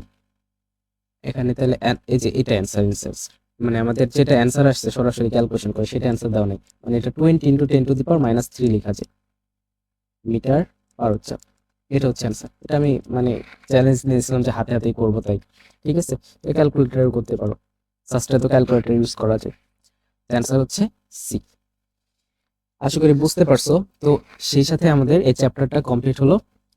আমি এই চ্যাপ্টারের যত কনসেপ্ট আছে সেগুলো এবং ম্যাথমেটিক্যাল প্রবলেম যেগুলো বিশেষ করে সাস্টে আসছে এবং সেই সাথে আনুষঙ্গিক যেগুলো, যে টপিক থেকে সাস্টে আসে না সেই টপিক থেকে আসতে পারে, সেই টপিক থেকে অন্য ইউনিভার্সিটি কোশ্চেনগুলো সলভ করাইছি। তো এখন তোমাদের কাজ হচ্ছে এগুলো একবার রিভিশন দিয়ে নিজে নিজে কোশ্চেন ব্যাংক সলভ করা আর এক্সামটা দিয়ে দেওয়া। তোমরা কি বুঝতে পারছো? ক্লাসে কি কেউ আসো?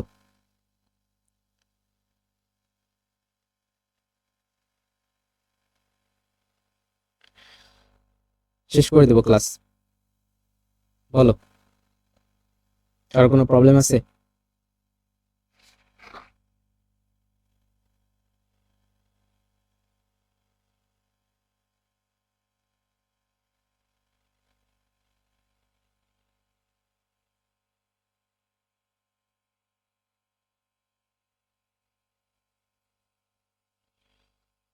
শেষ করে দেবো ক্লাস। বলো, কারো কোনো প্রবলেম আছে? পুরো ক্লাসে কারো কোনো প্রবলেম আছে? আশা করি নাই। তো ক্লাস শেষ করে দিলাম।